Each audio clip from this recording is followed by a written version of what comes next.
everyone. I interrupted a very important discussion about ice cream. I'm very sorry if the intro ended. But hi everyone. Welcome back to Paragon Desk episode 10. We've done 10 of these. Woo!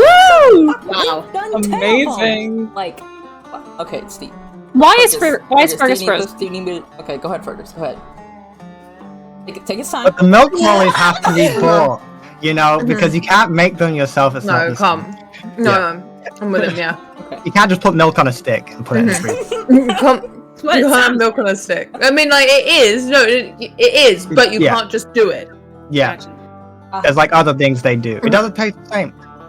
Absolutely. Alright. I've said my piece. Okay, good. I'm glad we're all content with life now that we've learned a bit more about milk. Milk lollies, otherwise known as milk ice cream. But if anyone would like to tell me if the audio is okay, you can hear the music, you can hear everyone good, let me know. And I do believe we have to get right into Charlie's little summaries. Like, what we got going on, Stevie? Stevie's summaries. Okay. So, last time we came back from the underground with all the little animals, we decided that we got Jeremy and Laura back, and we were going to split up and talk to them individually. Steve and Patty went and talked with Laura, kind of freaked her out a little bit, brought her back, and Charlie had to talk with Jeremy. Not really a talk, she just instantly wiped his memories, and came back, and Steve went to his thinking. Well, first of all, we had a little blow fight, kinda. Things got intense. You know, Nate didn't agree with everything. He didn't like not being included. And him and Patty kinda had their differences. They're going fisticuffs, but it's okay. Steve then went to his thinking rock after that fight kinda blew up.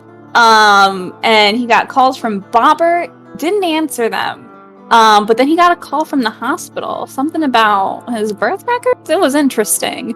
Nate met a weird cat and was trying to help him out in the forest, telling him about like what's going on about this weird thing. Unicorns are being killed. Charlie found out her father was working at Pizza Hut. Had a heart-to-heart with him. Charlie kind of rethought some things and reflected on her past decisions and realized that Fergus, put that sponsor thing down. That also happened last time. The fact you still have it. The fact that you still had it. You wrote that just now. No, it's the same one. Same one. You scribbled it out just now. I thought you were like, It's been in my notebook since last week. Charlie realized that the things that she was choosing to do were wrong. So that was the conclusion. She then went and talked with Patty, shared her thoughts and feelings, talked about the weird minds, told Patty where she found her ring. And then everyone met up at Steve's house for the first time. Everyone realized that he's loaded. He's super rich.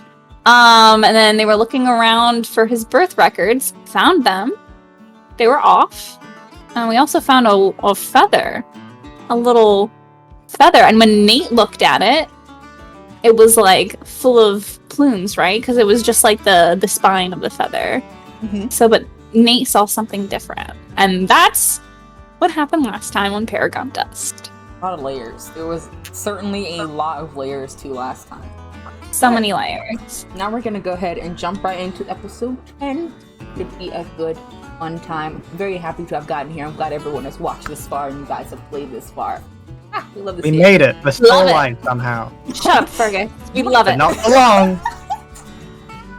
Fergus, I'm gonna reach through the screen. The way that I just see Sweet Marie dancing like in exact sync as I'm gonna kill. It was very harmonious. I loved it. I'm vibing with my yoga ice cream. As you should. As you should. But go ahead and start this one off. I just have one thing real quick before we jump into some other things. Steve. It is, let's say a Saturday. Doesn't really matter the date, but it's like afternoon. You just got home from work, picked up some food. Is this before or after the... After that. Okay, so time has progressed. Got it. Yeah, moved ahead a little bit. And you get heard myself a minute ago. I don't know where I came from. It's all good. You. Oh. It's Stevie. Stevie. Might have to turn me down a little bit, not be too loud. Oh, I'm sorry, I'm screaming. All right. But you are just getting home from a work day or whatever you would do throughout your day. Have your takeout container from the Aurora Diner, put it on the table. Take off your satchel and your skateboard, set it on the front door, and your phone rings again. So you look at it. It's another call from Bobber. You've been getting sporadic couple of listings about the normal time he normally calls you every day. It's mostly when he's supposed to be working. He tends to just call you up. He used to do it because he's bored at work and he would just talk your head off.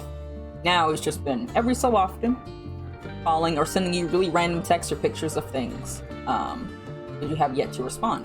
You respond this time? Yeah. He calls and you watch the phone just go to voicemail.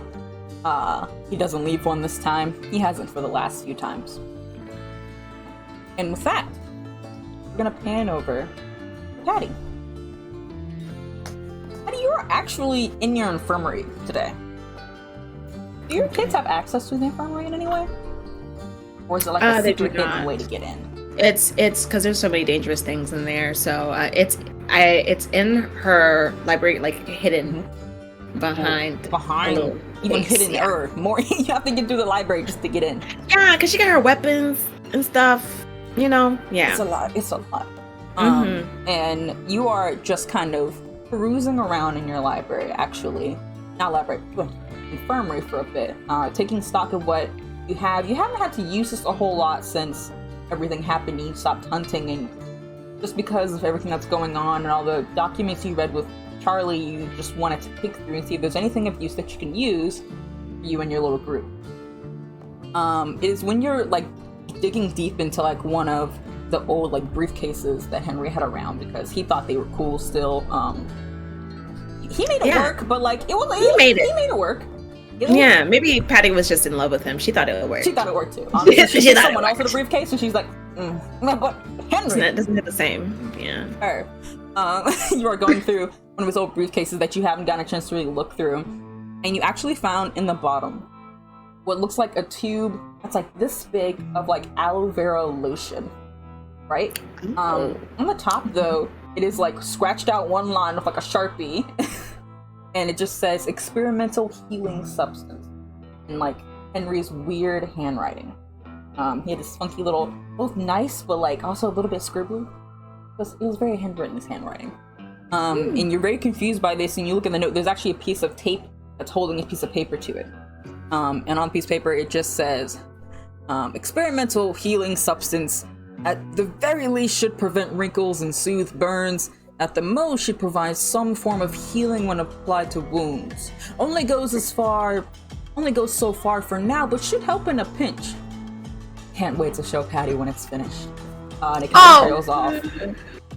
One of his little things where he would be mixing his salves and trying to create something that might be helpful to you that he apparently either didn't get to finish or never got a chance to actually show you. You now have just this little bottle that's the size of a normal lotion. Yeah. Patty, she's gonna save the note. She's gonna put that in her pocket just so that she's gonna hold that with her for the day. And the lotion, or a little healing substance, and she's gonna kind of giggle to herself and be like, I'm always getting hurt. And so she's gonna take that and put it in her big old mama bag. In the little pocket. The princess band-aids. Yeah, right next to those. Or is it near the gummy section? No, I was gonna, there's a little compartment that's it's on the wall of the purse that has a little zipper. That's where I thought she would put it. There you go. Yeah. No, it goes there. Mm-hmm. So that's where she wants to put it. Okay.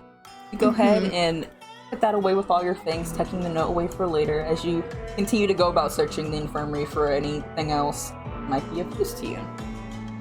from there, we're gonna pan away once more. This time, we are going to go outside of the Aurora Diner, as Charlie, you are leaving from work one afternoon. It is late, and it's not too late, but it's late enough that you're doing just a little bit of a mosey. Streetlights are turning on, but the sun's not set yet. And you're taking a bit of a long walk home. And you actually catch, just at the corner of your eye going ahead of you, is Steve on his skateboard, just riding somewhere. You see him ride off to a direction that's not his house or work, just zooming. And Steve, at this moment, you were going to your Perch Rock to go have one of your existential crises that you do every so often nowadays, kind of more often than not. Charlie, you just see Steve just skating on to this random location, but you don't know where he's going. I think Charlie, sees Steve and instantly, starts trying to run after him and calling after him. She's like, Steve! Steve, hold up! I mean... Am I bothering you, or are you... Can I roll sharp to see if I hear? Because, she's running... You know that frog meme? That's Charlie right now. Okay. I mean, I guess, is it, different? Because, skateboard fast, Steve, headphones in most of the time if he's skating. If you have headphones in, you might not hear, but Charlie, at some point, you're gonna stop Steve, and at some point, Charlie will keep following you. So I think that's probably a good while that he's just going, and then he gets to a stoplight. See a base crack balls. And then he stops. And he looks around. He's like, "Ow! Hi, Steve. Hi. Glad you stopped. Hi. Edwin's up. What's up? Are you busy? I guess not.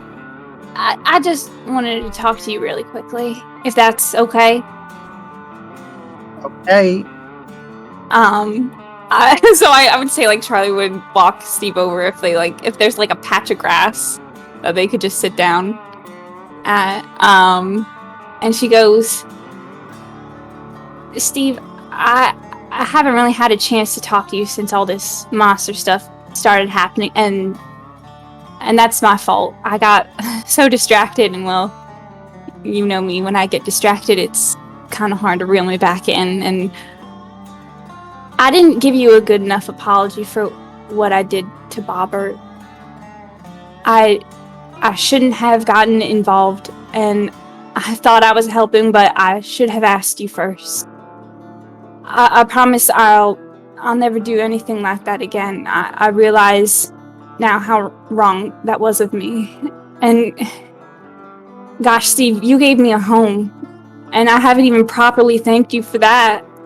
You took me from living alone in the woods, and now I'm living in a house full of friends and happiness, and that means everything to me, Steve. You mean a lot to me, and I know you said you don't want to be anything special, but, from the first day I sat down across from you at the lunch table at school, I knew that you were.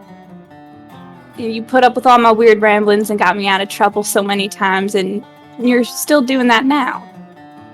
If it wasn't for me, you wouldn't really be in this mess and dealing with monsters and things like that, and I'm sorry.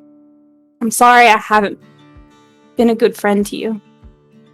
So, when you're ready, I'll take away all your memories of all of this, if that's what you want still. But yeah. Thanks.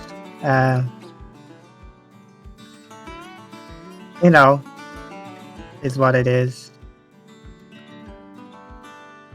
Yeah. You helped me, so you helped me. You fed me for a while.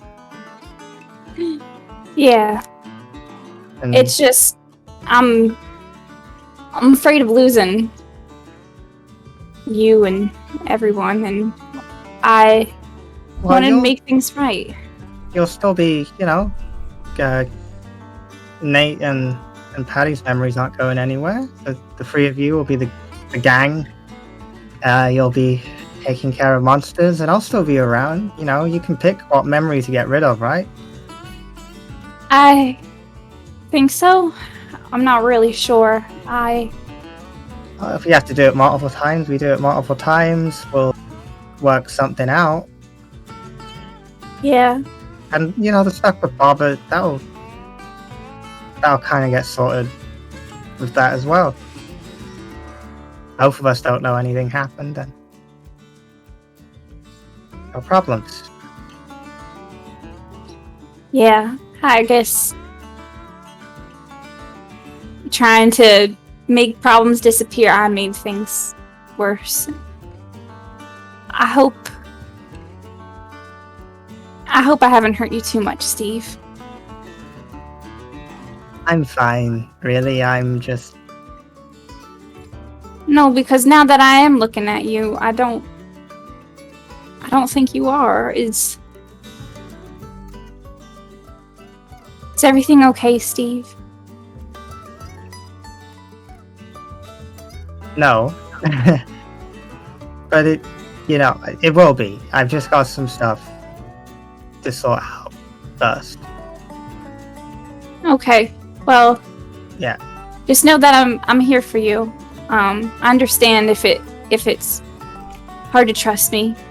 I wouldn't blame you. But if you ask of me, I'll give you all the help that I can give. Thanks.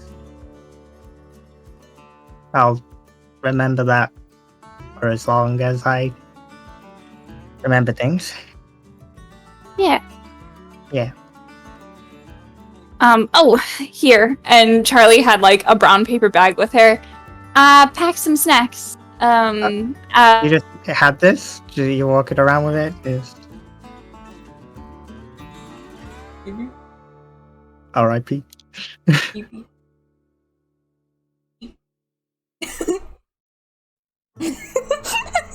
Fergus, do the moment of silence. Am I back? Oh, okay. Hallelujah. Am I here? Yeah. Hello? We started praising you and everything. Okay, good. You're just carrying this around? Yeah. Yeah, you know me. I just pack extra snacks. Okay. If you want some, here you go. Alright. Well, thanks. And, You're welcome. you know, I'll be seeing you around then. Have Yeah. fun doing whatever you Yeah. were gonna go do. I'll see you around. Bye, Steve. Bye. And Steve, you just walk away a little bit before you start skating and look back, and Charlie waves at you as you head on your way. And Charlie, you you turn, start walking home. Awkward waves are really sending me. They're really part of the whole equation here. Bye. Bye-bye now. Bye-bye. Bye-bye. Bye-bye now. Is he gone? Yeah, he's out of sight. As you go along I'm the way. thinking rock. Yeah, you go to your thinking rock. You've been going to this a lot lately, having a lot of big thoughts, small thoughts, no thoughts. Sometimes you just chat with Sock. And do you think you do anything different this time? Or was it a normal night of introspection? Yeah, I think he's building up the courage to go to the hospital. Mhm. And he's carrying around his actual birth certificate, Mhm. but he also has the other one that he occasionally takes out with the featherless feather, I guess, or the thingless feather, and just looks them over, trying to work out what they are. You just sit having... you've probably done this once or twice since you've gotten it. Just trying to conceptualize what's happening there. And I guess a good time to ask. I think, Nate, you have yet to get a chance to speak with... Yeah, Nate. Yeah, what you doing? You've yet to get a chance to speak with Steve. Would Nate have brought up the feather at any point? Would he have told Steve, or would he have kept this to himself? I think he would have done. Maybe not in front of everyone else, because it's a private matter. Well, But say for the spice of it, maybe Steve, you were going out to your rock having introspection, and got a message from Nate at one point saying that they should meet up that night, talk about it when hopefully no one will be around. You climb down from the rock so your perch is safe. When you can hear Nate's van actually from a couple of miles away. Yeah, honestly, absolutely. You know it's coming when it's on its way. Just for sake of ease, Nate, you put it up, and noises pull up. Nice. He's gonna get out and he's gonna be like, Steve. Yep, it's me, Steve Lanky. Hey. Hi. It's weird that you texted me to come to here. It's a rock. Yeah, it's a nice rock. Yeah, sure, man. I guess like the geometric shape of it is quite appealing, really, yeah, to like the eye. Shape. It's like a rhombus with extra bits. I don't know what a rhombus is, but yeah, sure. Oh, okay. I like how it goes whoo boo on the side. Right. I guess you want me to get straight to the point because you're pulling that face where you're like, stop talking. So, I'm gonna do that. Yeah, the feather that you had the other day, you know, the just the spine of it. Yeah. So I've been practicing these eyes things. Like this cat was like, "Do you got the eyes?" You were saying that, you know, you made a big deal out of eyes. I wasn't really. Well, I managed to do a thing with my eyes, right, where I could see, but like see like differently from how I normally see, right? In the sense that everything was the same apart from the feather. So you opened your third eye? Would perhaps be a way to explain that? I only have two eyes, dude. I only have two eyes, right? Yes. You would know if you had a third eye. You would know if you had a third eye. You would know. You're correct, Nate. You're right. You only have two eyes. I was just making stuff up. No one has ever used that phrase ever to describe what you were describing. Dude, I started sweating so bad. What if I grew an eye on my back and I could just see the tag on the back of my shirt? I feel like I've made a mistake bringing this up to you. So you should just pretend like I never mentioned it, because you only have two eyes. I do only have two eyes. But with these eyes, right, I saw your feather, but like I saw it as a feather. Like a whole feather. No, I saw it as like a whole feather. Okay, but it... No, but it was like a spine, right? But then when you were holding it, when I looked at it, it was like a whole feather. Like a big feather. Like a big feather. Okay. Okay. Are you sure, Nate? Because I don't want to be, like, rude, but I do want to remind you that you sort of live in a perpetual state of drunkenness and being high. Okay, kind of like I see where you're coming from. I do understand that. I do understand. But it's not that, okay? Okay. The highs are very different, and the visions and the hallucinations that you get from that are very different things. I'm 100% sure. I'm 100% sure. Feather had actual things on it, and it wasn't just a stick. Yeah. Okay, so, and he's gonna pull it out. So this, in your eyes, isn't just a stick. Can I still see it as a big feather? Right now, it's just a stick. Hold up, let me just... Hold up, let me just... Can I roll? Weird? Yeah. It's just a stick of Steve. I think you said this to me. Hold up, I didn't get any of my dice out. I wasn't prepped. I'm sorry. Okay. You're still rubbing Usually your I'm eyes. never the eyes are still being... Yeah. The movement that I did just now, he's still doing that. Steve, you're standing there for a good 45 seconds, and he just... You're really wiping those eyes clean. Okay, what's my wid? It is a +2. That's a 7? 7? You look at the feather, and for a hot minute, you don't see any of the blue. You still keep rubbing your eyes. It's actually just getting splotched in your vision from the weird particles in the air. then you see, you know how like the parts of a feather are like little tiny individual little pieces of. You see like 2 of them. They're there, right?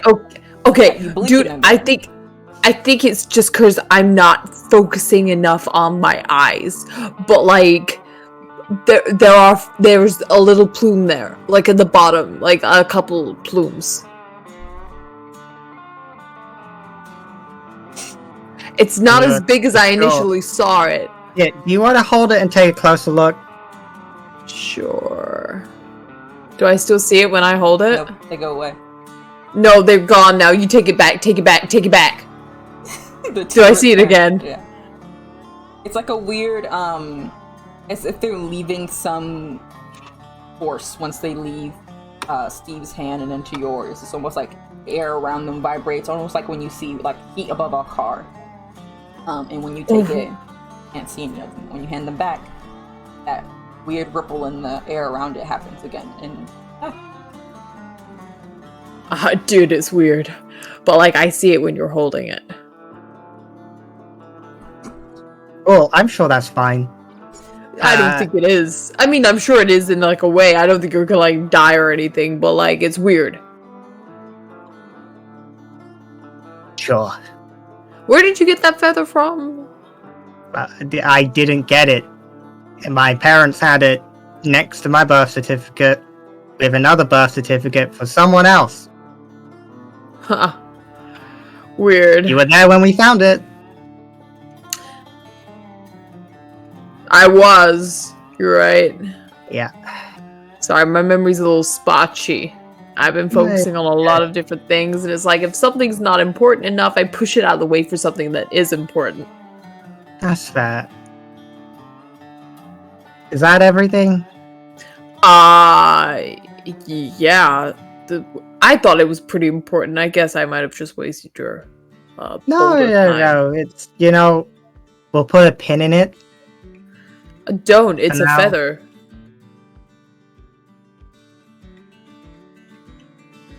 Thank you, Nate. You're welcome. your Okay. phone rings again, Steve. Who is it? Robert. I decline. And what time is it right now? So I said afternoon, but it's not set. It's like 6. Please. Not late. What are the odds that the hospital is open? Open? Yes. Receiving people like to come to the front desk? Probably not. They don't like close at a certain time. They still have patients there and things like that. Can I just call like really quick? I don't think someone's gonna pick up like the thing unless you're No. calling like an emergency line. Okay. There's only 100 people here. Hospital does not stay with like a person at the reception desk. They just got nurses and doctors about to do perhaps. Is the hospital going to be open tomorrow? Yeah. Okay. I make a note to go first thing in the morning tomorrow. Right, dude, so I'm gonna get out of your hair just because there seems to be like a weird tension about you and it's making me feel uncomfortable and kind of anxious in my tummy. I'm just in a little transitionary period in my feelings right now. Don't worry about it.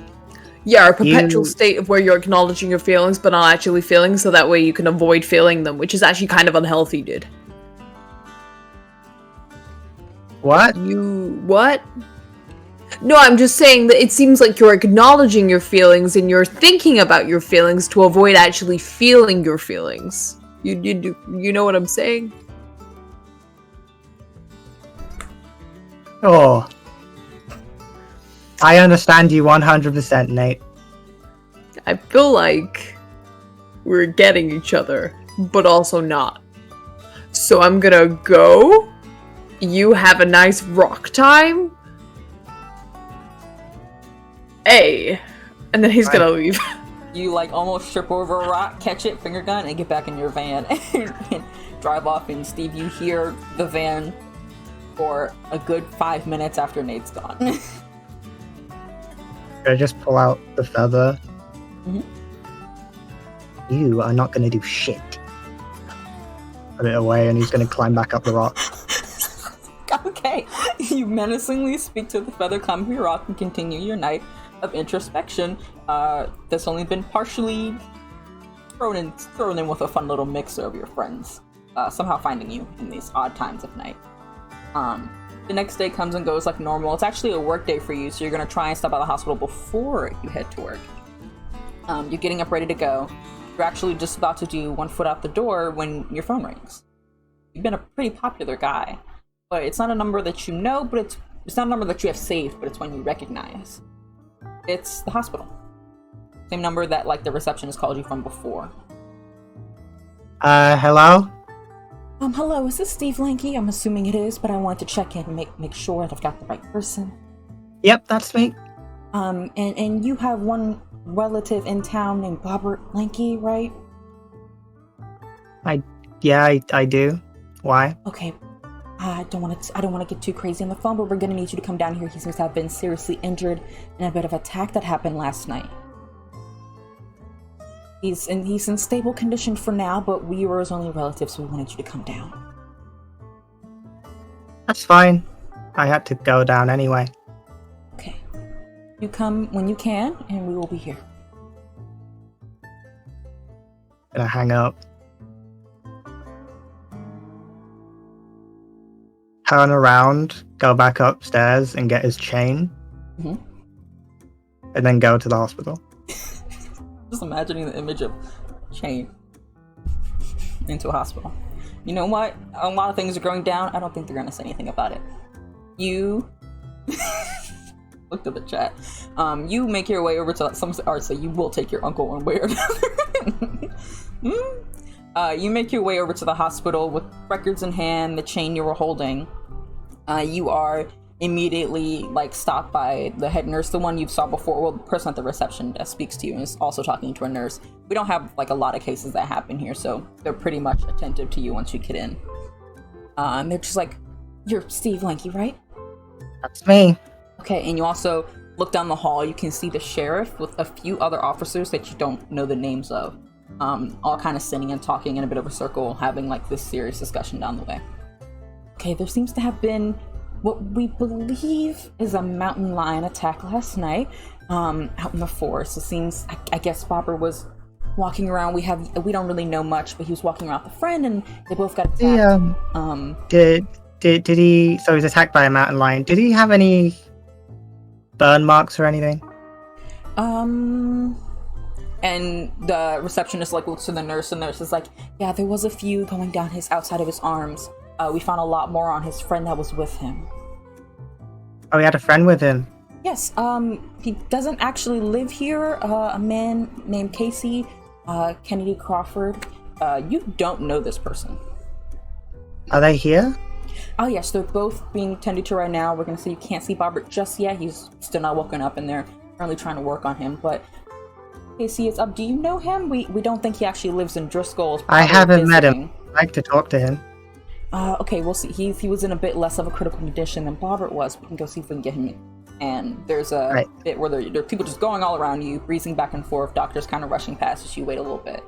And eventually you're allowed in to this room with this man who I think you've seen once or twice in a photo from when Bobbert was very, very young. It seems like a young friend that he must have had or another. But it's this man with long curly hair, light brown skin. He's covered in bandages up his arms. Bit of a nice beard going in there. Scruffy. Looks like he'd be a friend of Bobbert's. He's kind of leaning on a bed, perched up halfway, covered in bandages, with a nurse talking to him before she tips her head and steps out, scoots past you. Hello? And so Hi. Are you? I'm a Steve. new doctor? No. My name's Steve Lanky. I'm Bobbert's Lanky. nephew. Yeah. Oh, you're Bobbert's ward nephew. Yeah, nephew. Son? No. No. I'm on a lot of paid medicine right now. Right. I have a couple questions. Just I kind of want to know what happened this morning. Right. So Have what? you seen the what? sheriff? Not yet. He's hot. Just cool Just lady. what? Yeah, she is. Just what happened? Well, she came in and then she asked me some questions, and then she said it's gonna be all right, sir. And I was like, okay, cool. And then I got stabbed again, right here. Holds up his arm, right there. It kind of hurt. It hurt. But then she walked away. You got stabbed. And then You got stabbed after meeting the sheriff yeah, a doctor came in and was like, "Oop."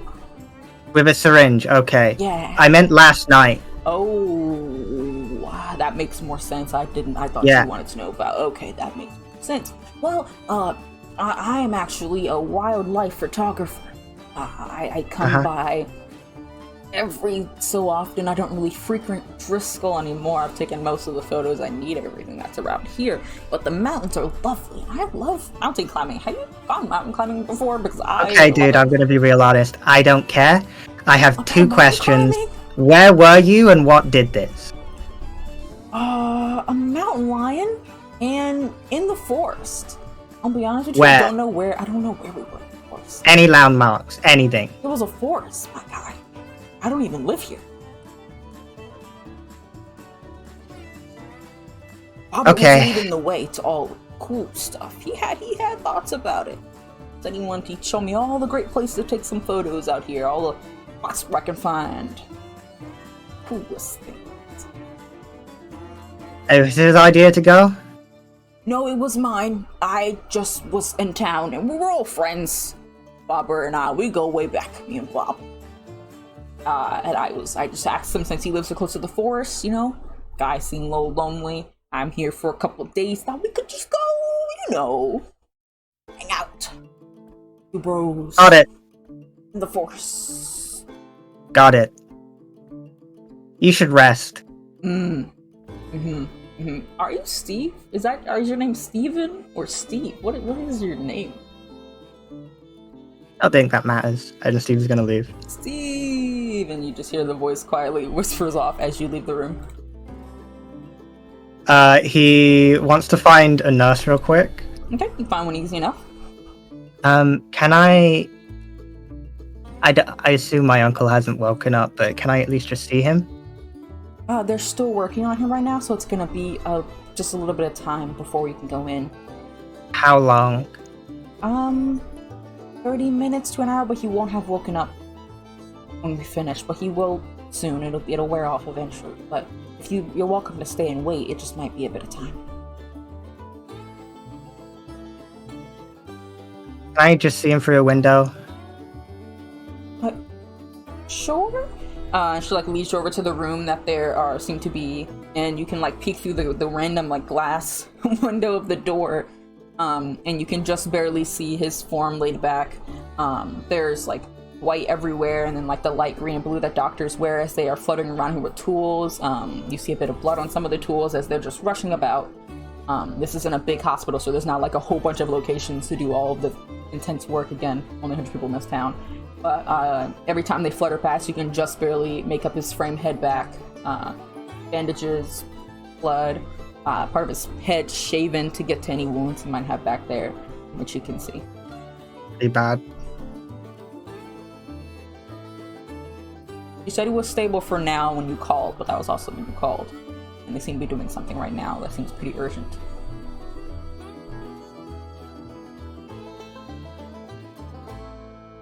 I'll stick around for a bit. I also have some stuff I have to do anyway, some birth certificate stuff, so if we could deal with that in the meantime. Yeah, of course. And he takes you back to the front desk, and what are you doing with the birth certificate stuff? The majority of it has just been here's my real one, can we get that sorted out? But right at the end, before they're about to leave him in a waiting room or something, he's gonna just kind of stop and be a couple of off-topic things. Theoretically, if a birth certificate didn't have any parents on it, what would that mean? I guess the only thing I can imagine that being is if a child somehow was born with no one there to claim them. If I wouldn't see how that was possible. I mean, there's always going to be a mother, so there would at least be someone there. Even if you don't know the father, you don't write the name in, but there should always be a mother. I do have another, and he like pulls out the other birth certificate. Is this from here? They look at it. She like pulls over another nurse, and they're both just looking at this and like looking at older records, and they're like, I don't know how far back our records go, but this is nowhere in any time that our things are in. We don't make them. I'm gonna be honest, that's really fancy. We don't make them like that. Also missing a few other key details and the parents, and that's weird. Maybe someone made it online. I've heard you can make a lot of fun things on like websites, maybe? Yeah, maybe.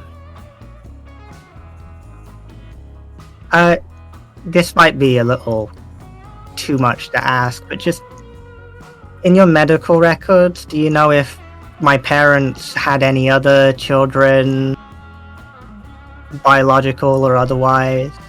They both go and look through. As far as they can tell, we only see the one. Yeah, one child. Okay. Thank you very much. Do I just wait here until I can go it, see like, him? shows you to this little area where the like some nice enough comforting chairs, and like random Vogue magazines, and you know the like. Do you do anything while you wait? Stare at the wall. Just make good eye contact with that wall. Okay. You stare at the wall for a bit. It's about 30-40 minutes before you see people like leaving out of his room, and one of the nurses says you can go ahead and go in when you're ready. Okay. Is he up or is he still? He's still asleep, but you're welcome to go in. Okay. Goes in. Right. You head on in the room, and it's not as intense as when you saw the doctors running around in there. But it's still a lot. He's just covered in bandages. Some of them still bloody because wounds are still bleeding.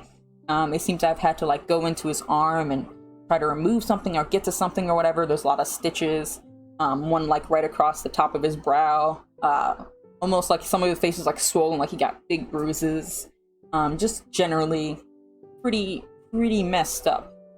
Hooked up to a lot of machines, a lot of beeping, things like that. He is quiet, just the rasps of his breathing. And like the beeping of the monitors and all the machines. Step up next to him. You up? No response.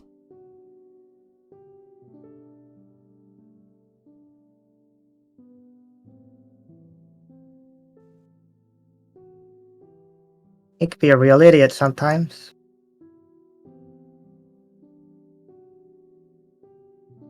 But that's okay. So he's gonna turn and leave. And as he leaves, he just sends a text to the group chat saying, Paddy's house, 30 minutes. It's personal. Okay. You all get this message. It's bright and early on a weekday. Nate, you're probably straight vibing as you normally do every kind of day of the week. Charlie, you are probably at work if it's a normal weekday for you in the morning. Just finishing up the breakfast brunch. Patty, your kids are probably off hanging out with some other kids. We said it's summertime, so they're not like necessarily cooped up all home all day, but you're probably working on some realtor things around. Each of you get these messages from Steve in the group chat. And let's start with Nate. What do you do? Nate has been he's got like a map on his wall, and little pins of where he's been searching for unicorns in the forest. Huh? Okay. Because he can't find them, and like all these pins have like X's like written on them and stuff, and then little post-it notes have gone, found a cool bush here or something like that, you know, of other things. So he's been looking over that and like kind of getting ready for another day of trying to search for these unicorns. Okay. Okay, since you've been doing when he that, gets the roll, text. give me a roll of investigative mystery real quick. I'll tell you if you found anything. Sure, since you're out there these past couple days searching, hunting. Wait, it's a new mystery, right? Well, I just rolled an 11 for that. We'll do the Wait. investigative mystery for now. Or do you want to do your move? Look, I Move can get doesn't investigate require mystery, rolling, and though.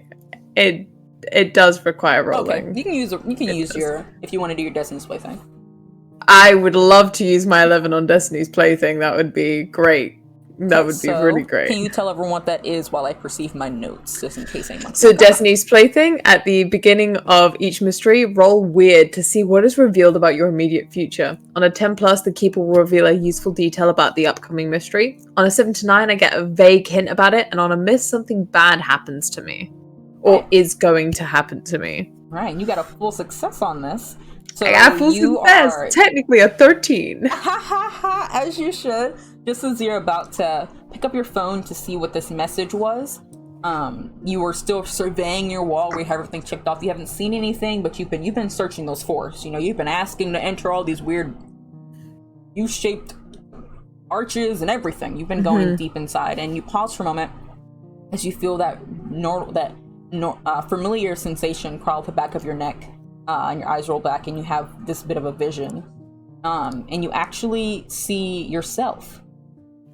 Standing just not like from a further out point of view, like you're back here and you can see your body as Nate, and you're actually holding what looks like a mirror, or like a compact mirror for like a woman to have in their purse, or whoever's doing their makeup, and you're actually like holding it and tilting it at different angles, and at first you just see kind of the forest all around you reflecting in the mirror, but as you like lean closer more off, you lean closer in this vision, and you can see like this white movement in the mirror itself, and just for a moment you see like the moving figure, the running figure of the shape of a unicorn, a large horse, a lot of fur. It's really just a white blur, but you know that that's what it is. And as you stare at it for a little longer in this mirror, you see another shape, large, reddish brown colors, also darting past at an unfathomable speed. But when you turn to look back, or hoping to catch them moving at any point, you cannot see them, only in the mirror. Okay, cool. No doubt. No doubt. No doubt.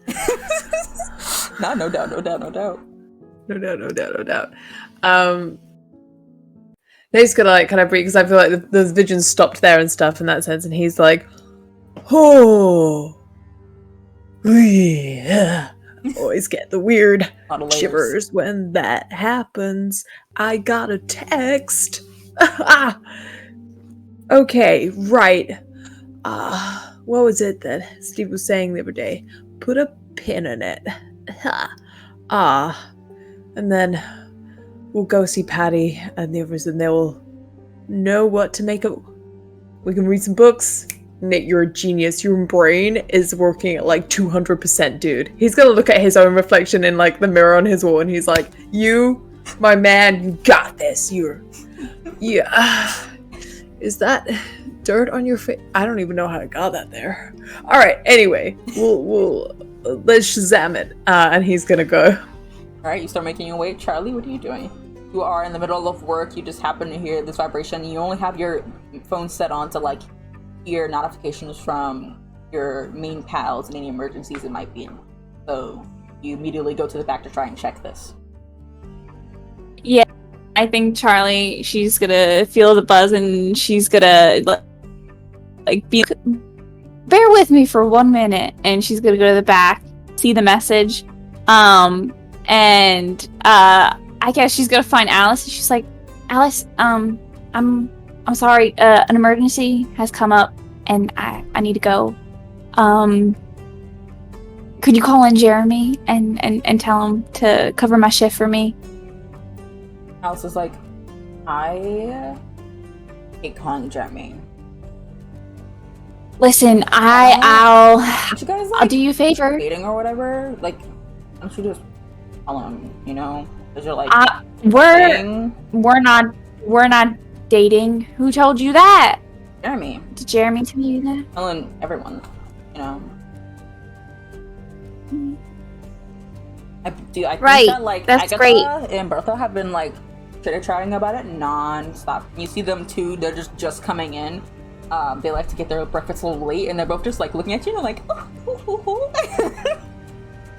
oh, woman. Oh, this. I will say, great. Charlie, I've known you for like forever, but like that, unexpected. But listen, we're I guess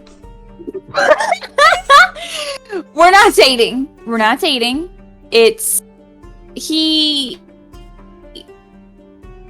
we hung out and he took things. Listen, that doesn't matter. I'll text him. I'm leaving now, so if you could just take care of things for me until Jeremy comes in, that would be great. that's like a lot to put on me as a youth. You know, like I know it's a lot. I know it's a lot right now, but listen, Can I have your I'll do you a tips for the favor. next 2 I'll days? do, I'll drive you. Yeah, sure. Take all my tips. Listen, absolutely. You can have my tips for the week, okay? I don't care. Is that all right? Can I go? Yeah, I guess that's okay. Thank you. And and Charlie immediately flings off her apron and she is running. She's probably still in her pink work uniform. And she is texting Jeremy, please cover my shift. We'll explain later. Alice is waiting for you. And you just expect and she's you gotta already do anything for you.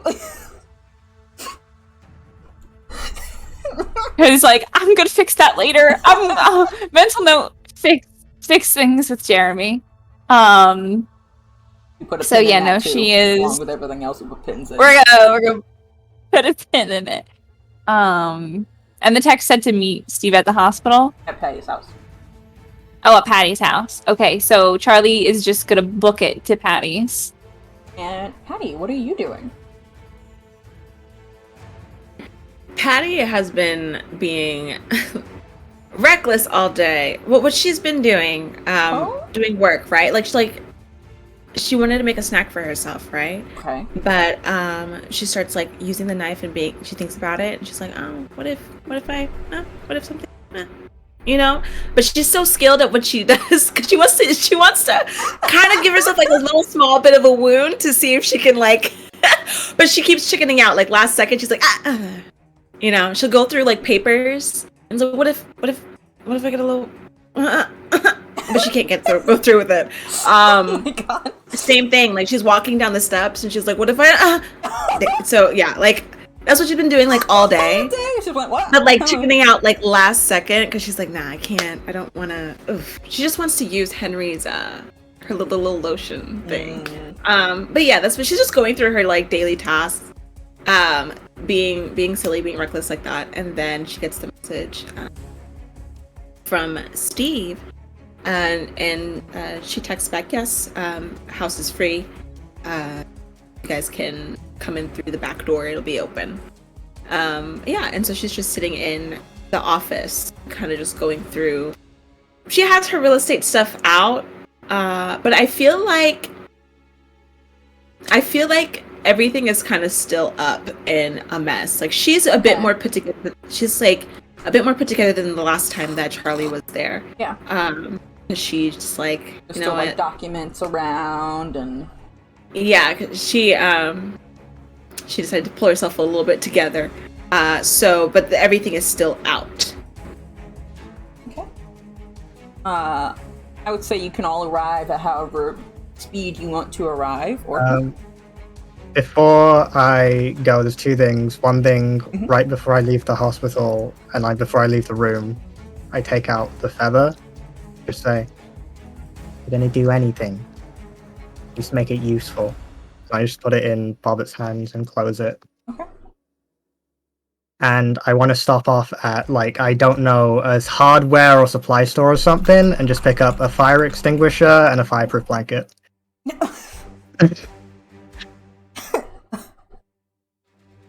Okay, you can pick up a. Wherever I need to go, I go. You tell me. What hoops do I have to jump through? I will jump. Can you just I'll steal buy one a if I fire have to. extinguisher? Can you just buy those? You can get little ones in Okay. certain stores. Yeah, because you can get them for your house. Okay. Well, you get a little thing, and I'll say you can get I can say you can go get your blanket, but you're gonna get like really weird Listen. looks from the hardware people. They're gonna be staring Whatever- at you like, bro, are you? Whatever it takes, you he's gonna zooming? steal some if he has to. Bruh. Like he's just gonna he's gonna do whatever. You go yeah, to, you guys don't actually have like a whole hardware store. You just have to go to the Reaper's Tech Ram supermarket and hope. I don't think we've established as a hardware store. Have we established that? I think it was just like a general store.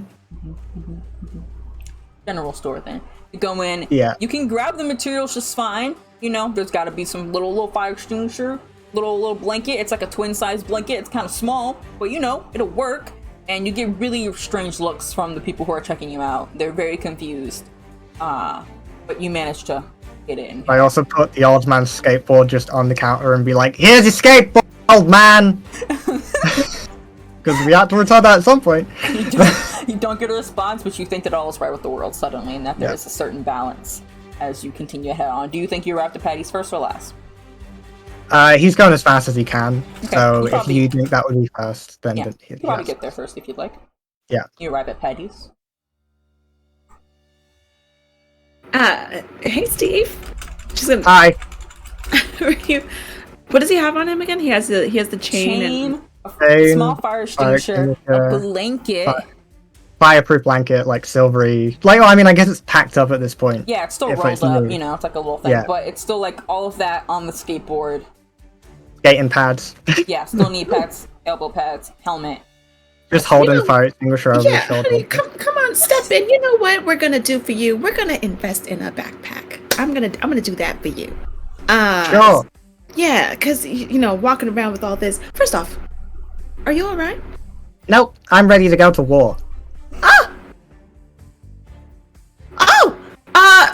That's a very. I need more. If we're going to war, I need to know a bit more before that. Burning Mufasa made it personal, so I'm gonna kill it. Mufasa? Burning Mufasa, the fiery lion. The on fire lion that was apparently killed the previous leader of those animal people. Gonna kill it. Okay, all right. Well, I mean, I'm all for going after this thing. It does sound like it was a little dangerous. Personal in what way, honey? It went after. Went after my uncle. He's in the hospital. It's gonna die. Oh my God, Steve, I'm so sorry. It's fine. We're gonna kill it. Okay. Oh, okay. Yeah. Sit down. Do you want a drink or anything? I want to look for your books. Can I do that? Yes, you can. Thank you. Patty's gonna. He's like one track mind, which, so, you know, rightfully so. But she's just kind of overwhelmed. Yeah, it's a lot With the to just randomly information. take in on a random, you know, day. Yeah, in the your work life. day. Yeah. Random weekday, you know? It's a lot. This is a Saturday behavior, you know? this is Friday This is a funky afternoon goofy mood afternoon. that It's a he is in. Tuesday.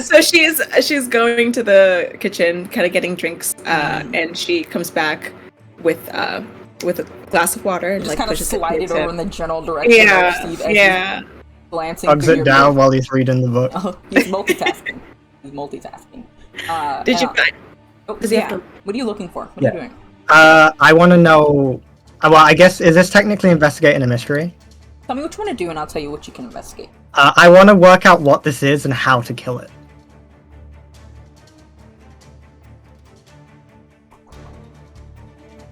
You're gonna need a little bit more information to research to do that. Okay.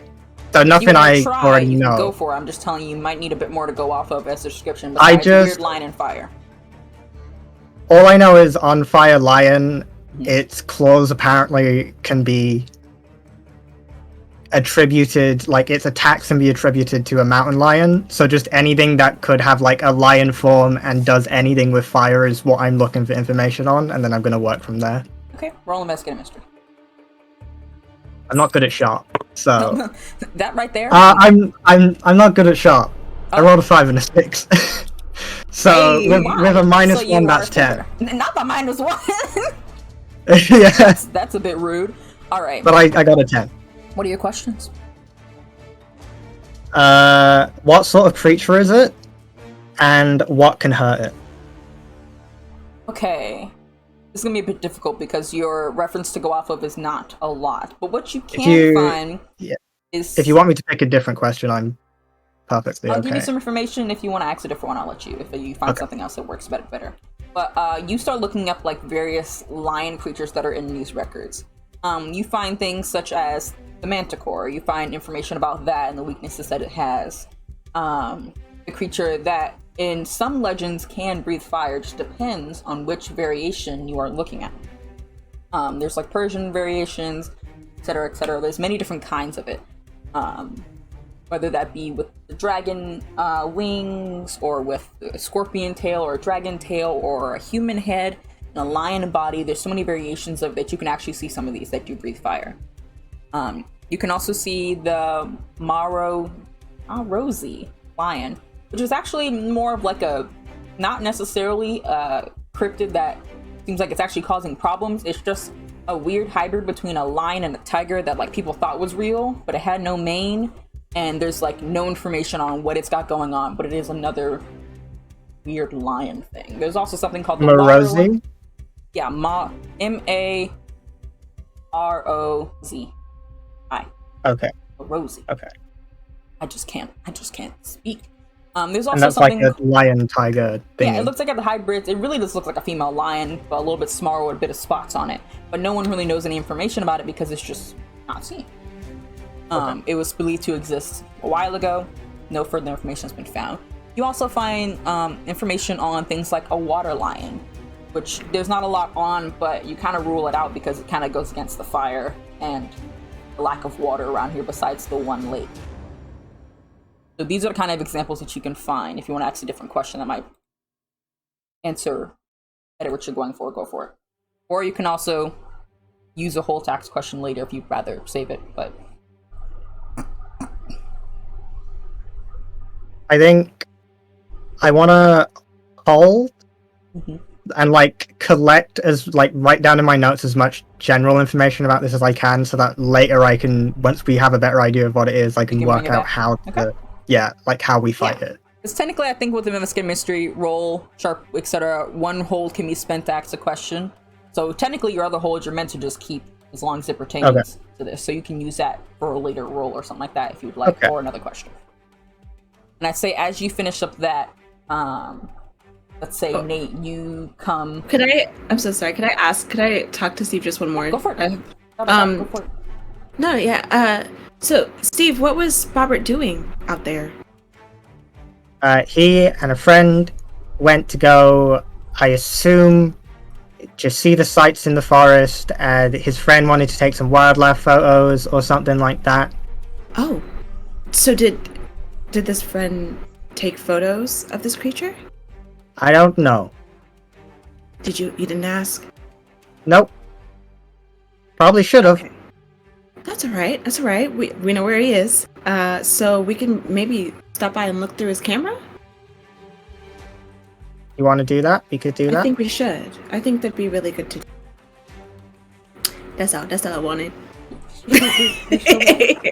Think then, Nate, you... well, we can start hearing Nate's car rolling up.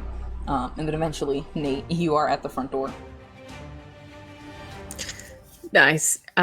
He's gonna do like a little like little tappy tap on the door, and then he's like, "Hey, Patty." Patty's gonna walk up and be like, "Y'all are so sweet. I told y'all the back door was open. Both of y'all still knocked. Come on in." Back door was open. Did you put that in the group chat? I did. I did. See, here's the thing. I don't text and drive. I need to learn as from you. No one should. No one should. So he's gonna kind of just stroll into the house and he's gonna be like, okay, well, if the back door was left open for us, does that also mean that there's juice cartons that I can steal? Oh, of course. Hell yeah. Wait, you already drank through the ones I gave you? Oh yeah, I have not slept properly in the last week. Oh snap! Has it really been a week? This is like meta. It's been a week already. That's passed. I presumed because Aunt said a Saturday, and I was pretty sure it was like a Saturday or something, or like the Yeah, it was weekend Sunday when last we time were you guys listening. fought something. It was Yeah. like Saturday, Gotcha. Sunday. I did some brain. That was Rihanna. That was Rihanna's speed just then. Anyway. But yeah, no, I poured some like water, but there's juice. There's little juice cartons in the pantry if you want some. Juice or water. Water. I haven't hydrated in a while, like maybe like 2 days. So yeah, I'll go for the water. It's all good. So Steve is in there. Is he okay? He is going through it, honey. His uncle got attacked last night. Yeah, by a mountain lion, or what we think it could be something else. So right now we're in there researching. Wait! A mountain lion? That's what they're saying, but we think it's that lion that was on fire, that the little fairy creatures. Yes. That's what we're thinking it is. And Steve says, I want to go to war, So well, the beast is the same thing that I've been looking for. I've been looking for the unicorns because the beast is hunting them, right? And I saw a vision. It was that I couldn't find. I've been looking everywhere in this forest, right? And I cannot find them. I found a really cool shrub though. But let's not focus on the shrub, Patty. There's more important things. Okay. There was this compact mirror that I had I was looking at myself, and myself had a compact mirror, and in the mirror I could see the reflection of some unicorn, or the unicorn running past, but then I also saw the reflection of something very red and big, and I think that was the beast. Steve can't do this on his own. He needs us there. Straight 100%. up. This is the same thing that we need to take out because the Fae, I made a promise to them. You got to keep that. Exactly. Yeah. So we need to do that. Also because otherwise then the unicorns are going to get wiped out and stuff. Yeah, that's not, we don't want things going extinct. That's a lot. We're going to definitely figure that. Also, side note, do you have any boo-boos? Do I have any boo-boos? I always have boo-boos. I fell over and grazed my knee literally an hour ago. Oh, really? Okay. That's not a good thing. I shouldn't be excited about that. But first off, let's just go back to Steve. But in a moment, I have a little something for your knee. I have a little something for that. I'm gonna try. Is it the cool Band-Aids? I love those. It's something a little different. Well, I don't know if I should be using. No, I'm gonna use it. You like experiments. Experiments are fun. Yeah, I'm very experimental. Okay, perfect. I have a little ointment. I think it's gonna do wonders. I think it's gonna do great. All right, but yeah, if you could go in there, say hi to Steve for a little bit. I'll grab you your juice. Oh no, you're leaving. Oh, Patty's. What? Okay, Patty. Look, it's just Steve isn't so good with me when he's in an emotionally vulnerable state. Oh. Do you At least not one-on-one. Yeah. I feel like I have the right energy and vibe. I just don't think he's on the same radio wave as me. Because last night we were at his rock having a little talk. Yeah. Well, he had a lot of tension there. That could not be massaged out with some nice words. Yeah, because I feel like when earlier in the conversation when Nate was explaining, he's kind of like pacing back and forth and like being very like, and Patty was right there with him, like, okay, So when you explain things, when you talk, it's very colorful, very, and Steve was, he walked in here, he was like, this is what we're doing today. I was like, oh, okay, this is what we're doing today. Yeah. So I understand that. Do you want to get the juice instead? And I go back in there? Yes. I do. I got you, baby. It's all right. It's all good. She goes back into the room where Steve is. Mm-hmm. He goes to get his juice. Head back in. You go get the juice, and after a few moments, Charlie, you also arrive.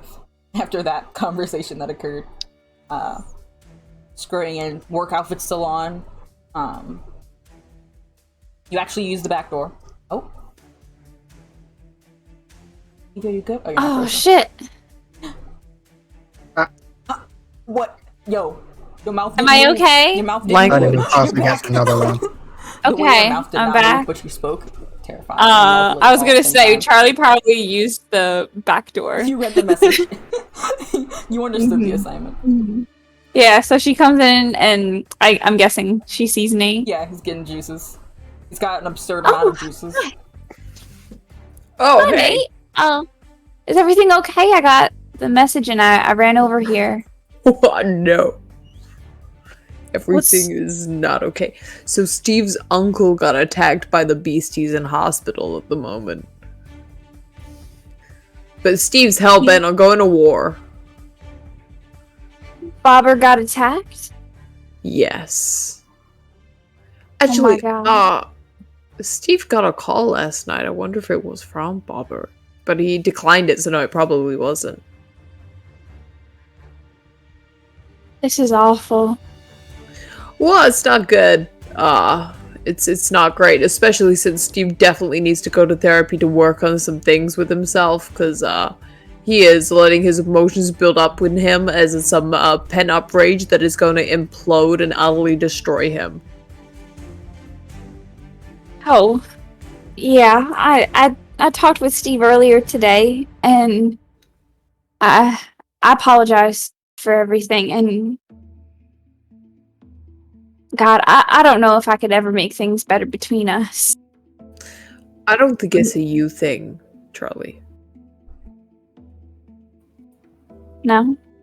No, when people are going through hard times like that, and in Steve's case, when he shut himself off because he thinks that everything is stuff that he can handle with his tools, with his equipment, and with his brain, and that everything can be fixed as long as he focuses on it. When someone is in that kind of mindset, it's very hard for them to accept emotional damage control in that sense, and to rationalize other people's actions and words and such, even if they're to try and make amends. Like, there's gonna be this disconnect, and it's gonna be a bridge that you can't really cross because you've stretched as far as you can, and if he doesn't have his hand outstretched to take that, what else can you do? You're right. I guess I just get so focused on trying to make things better that I don't realize sometimes it's beyond my control. Yeah, well, that's just how life works. Do you want a juice box? Sure. Are you going in to see Steve? No, he does No? not vibe with me when he is in these moods. Unless we're going in to discuss, like, plan of action, because, like, I kind of have an idea of the animal that, well, the fae that the monster that attacked him. And I have more info on that. Okay. So when we talk, it should be down to the point, and as a group, he doesn't really appreciate my emotional, but complex understanding of humanity. Right. He Yeah, really doesn't like. I'll take him a juice box and I'll come back out here. And I think like Charlie like starts to take one and she turns to go, but then she turns back to Nate and goes, I forget words are important sometimes, and you remind me that they are. I'm sorry if I don't say it enough. Say the important things. I just get distracted and forget things like thank yous and I'm sorries. Hey, They've never been accepted before. So that's why I come all over the place. no, you're good, Charlie. No, seriously. I appreciate that. You're only human. You know, you're bound to make mistakes. Same with me, you know. I'm not gonna hold grudges or anything like that. Funny, I grew up with my mom thinking that I was perfect daughter, and I feel nothing like that. Perfection doesn't exist, man. And if you were perfect, then I don't know. I don't think I'd like you as much. Thanks, Nate. And I think Charlie gives Nate a hug. Okay. Aw, All that he's gonna while- maneuver the jukebox. It's Jukebox out the just way. jukebox. Drop like one or two. Speaking of which, Yeah, in then the he's other gonna room, go. Patty, who went in early, are you saying anything in particular to Eve while you guys are perching there? Steve's still poring over books. He's taking notes. Sweet. Dead. Sweet. We pray. Lord, please return to us. Sweet. Come on. She Start returned. singing Arms of the Angels. In the arms of the Angel. Fly away. From here.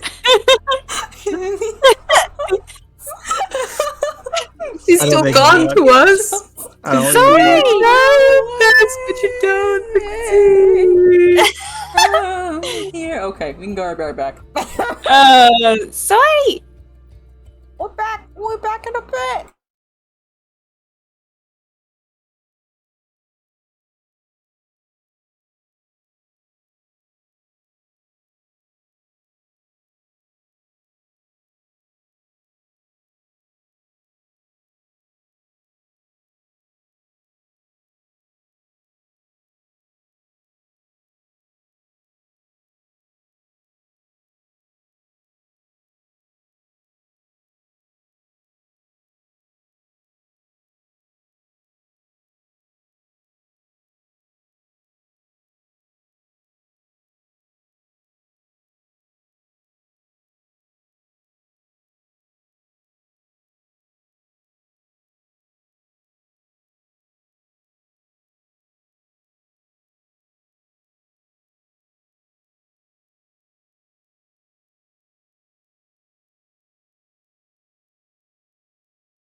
And we're back.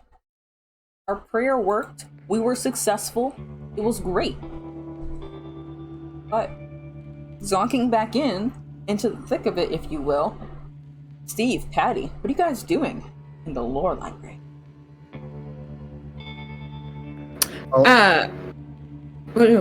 Steve's just reading books. You don't have to be doing anything. Just give me the option. Yeah. Yeah.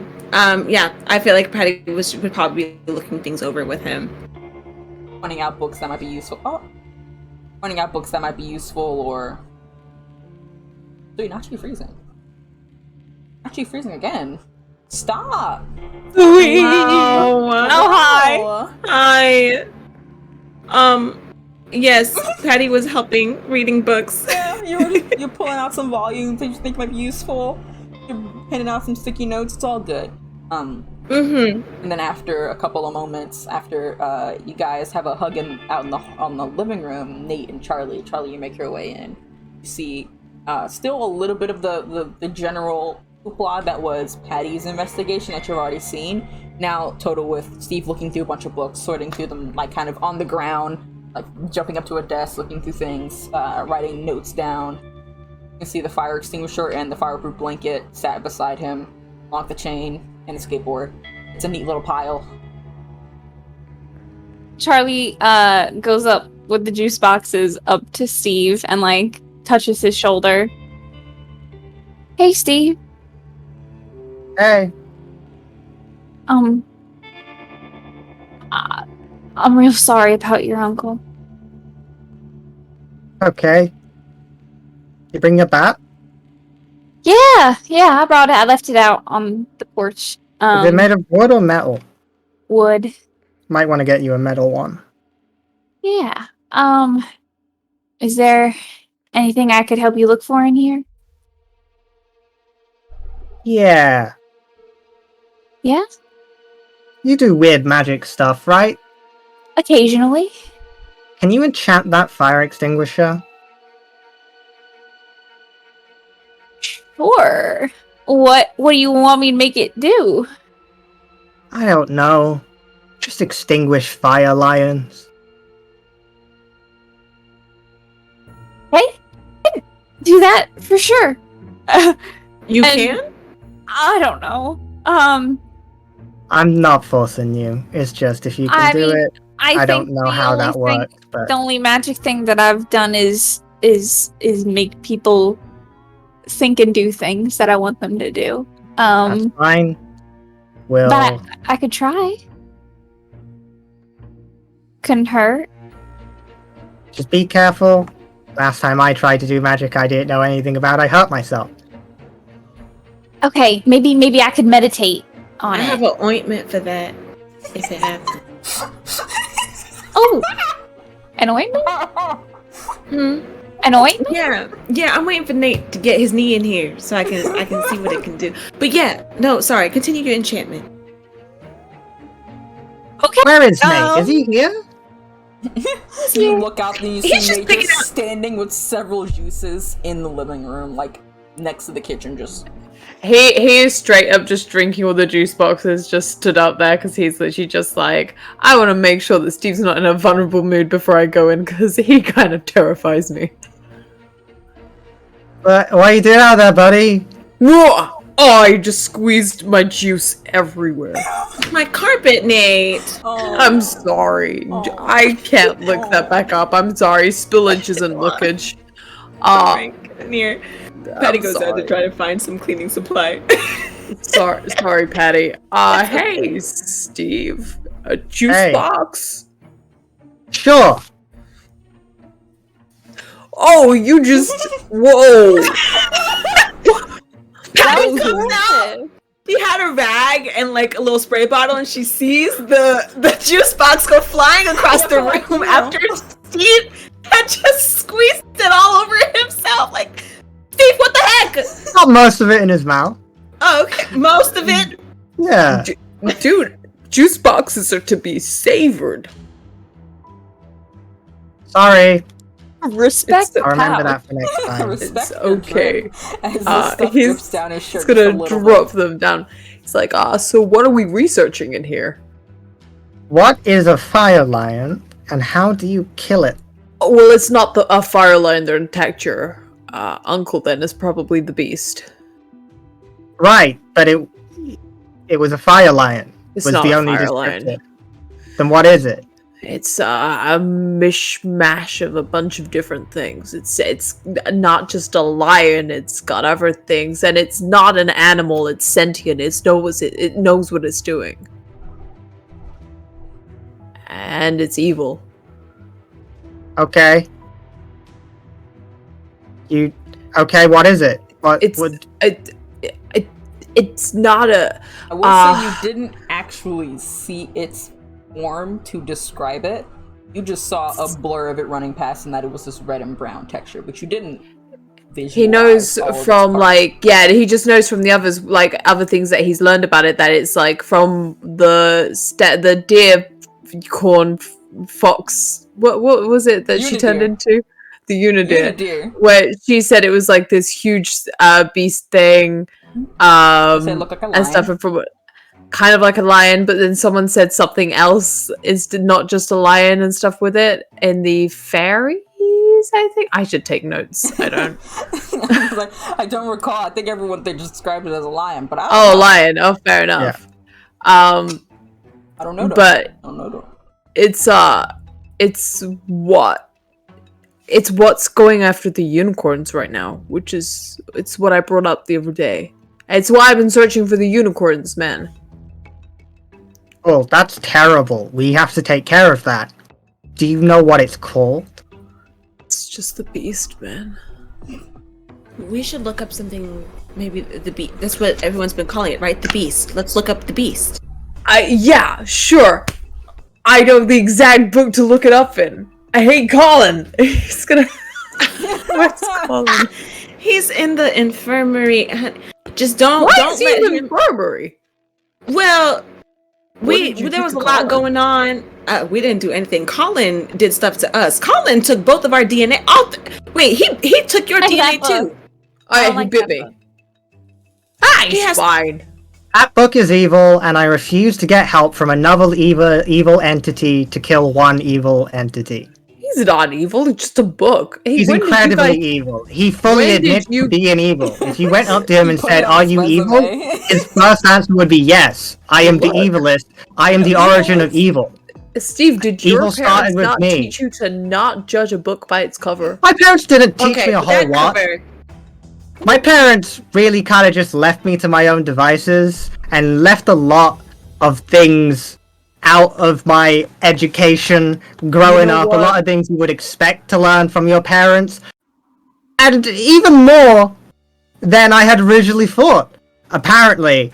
But that's besides the point. Either way, evil book, there's no disputing that. It's fine. He's not that. You just gotta connect with him, man. You just gotta find the vibe and then vibe with it. He can't ate my with this. blood. That's I've connected with him enough. Well, then Well, great. you You know, should be more you- cooperative. Okay. All right. How about this? Steve, continue with the non-Nami books, the books that don't bite. And Nate seems to have some kind of relationship with Colin. Just don't touch him. I don't want him biting you again. How am I meant to pick him up if I can't touch him? Oh, he's tied up. You tied him. He's a book. Listen, the Look, investigation got really intense. if you right? wanted to get experimental, like I'm over here.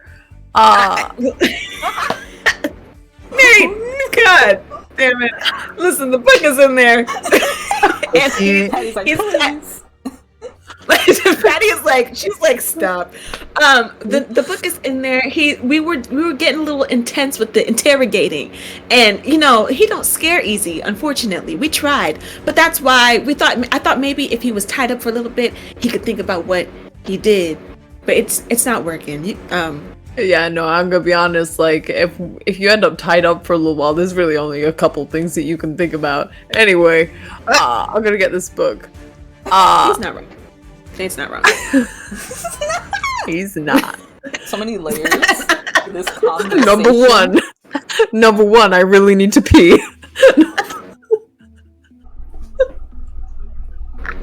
Number two, There's so many no, layers he's to gonna go to this the conversation. Nate, you go in the infirmary. You see Colin the book tied up to the weird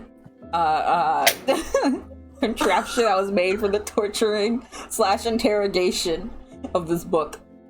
Wow. They really went ham. Hey Colin, how's it going? What do you want? Yo, dude, I was just gonna ask you a couple questions. Do you want me to untie you from the... Does not quite. And he stops for a second, yawns, and then does not quite matter to me. Are you tired? I was sleeping. Oh, I'm sorry. Did I like disturb the you? I'm so sounds of sorry. your turmoil in the other room. It's very soothing. Oh, cool. That's, I mean, hey, man, whatever helps you sleep at night. Some people have tablets, some people have, What did you rain want sounds. from me. Right. stoner No, person? got it. I got it, Colin. I forget that you're I a very have the busy feeling that book. time is of the essence, and you tend to continue to speak.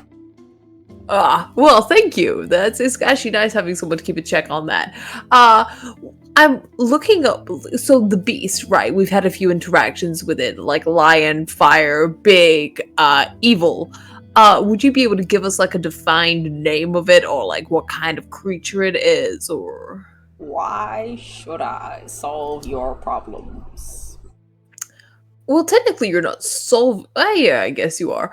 Let's call it I owe you one. There is very little that you could offer me that I would ever want. Are you sure? I'm pretty sure.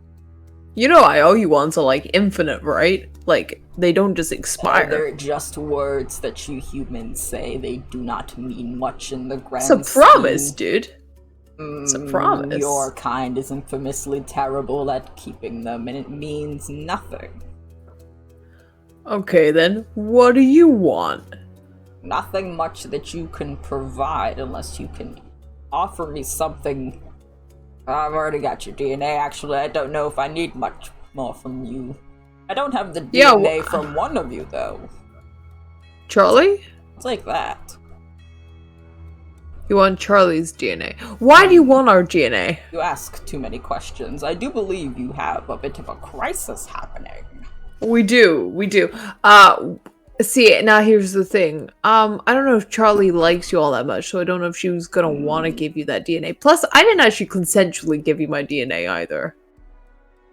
That sounds like a you problem, dearie.